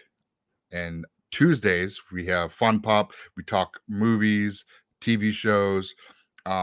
We didn't have one last week, but I think this week we're going to be talking about the Fallout trailer for the TV show and the new season of Halo. Both look phenomenal. Can't wait to get into that. And then, of course, tonight on Xbox Ultimate at 10 o'clock, you can find us talking about last night's crazy award show. And you can find me on social media everywhere, Psychonauts8. And again, thank you, Boom, for having me out here. Thank you, brother. Super appreciate you being here. And big shout out to everyone that tuned in. We broke 1,000 viewers, live viewers today, which was pretty freaking awesome. Got a bunch of new subs. And of course, again, super appreciate the ridiculous generosity. And obviously, Mrs. BoomStick and I, we then take the super chats, the channel memberships, and we do put them back into the community because you're not going to want to miss this, folks. At the end of the month, December 22nd, mark it on your calendars. We are doing something that we have never done on the channel. We are giving away in 2 hours $1,500 worth of gift cards. That's right, folks. We're giving away 10 $100 gift cards to your platform of choice: Steam, Xbox, PlayStation, Nintendo eShop. You make the call, we deliver, and it's right before Christmas. And two people are going to walk away with a $250 gift card each to, of course, those one of 4 platforms. And the first 6 are going to go to channel members. The next 6 winners, which will be picked by the picker here right on StreamYards, is going to be anyone that is in the chat that types in the hashtag that we will give out when the show goes live on December 22nd at 10 a.m. And if you're picked, you will be sent this, your prize. And of course, real quick, because we're one of the only few shows that do this, if you live outside of the continental United States, we will still send you your prize via PayPal only. We will pay all transfer fees, all taxes, and if your denominations in your country are larger than they are here, we will pay that as well. If you win the prize, you pay nothing. And again, the only caveat is that we only use PayPal because it keeps us safe from any kind of shenanigans. And of course, with that, folks, I want to say something that's incredibly important to me. Hopefully one day it'll be important to you. And that's something that my dad taught us when we were kids. And he would say, Craig, treat others how you want to be treated. And also, it doesn't cost anything to be nice. You live by those rules, Craig, I can guarantee you you're going to have an awesome day. So take care, everyone. And we'll see you next week on the newest episode of Breakfast with Boom.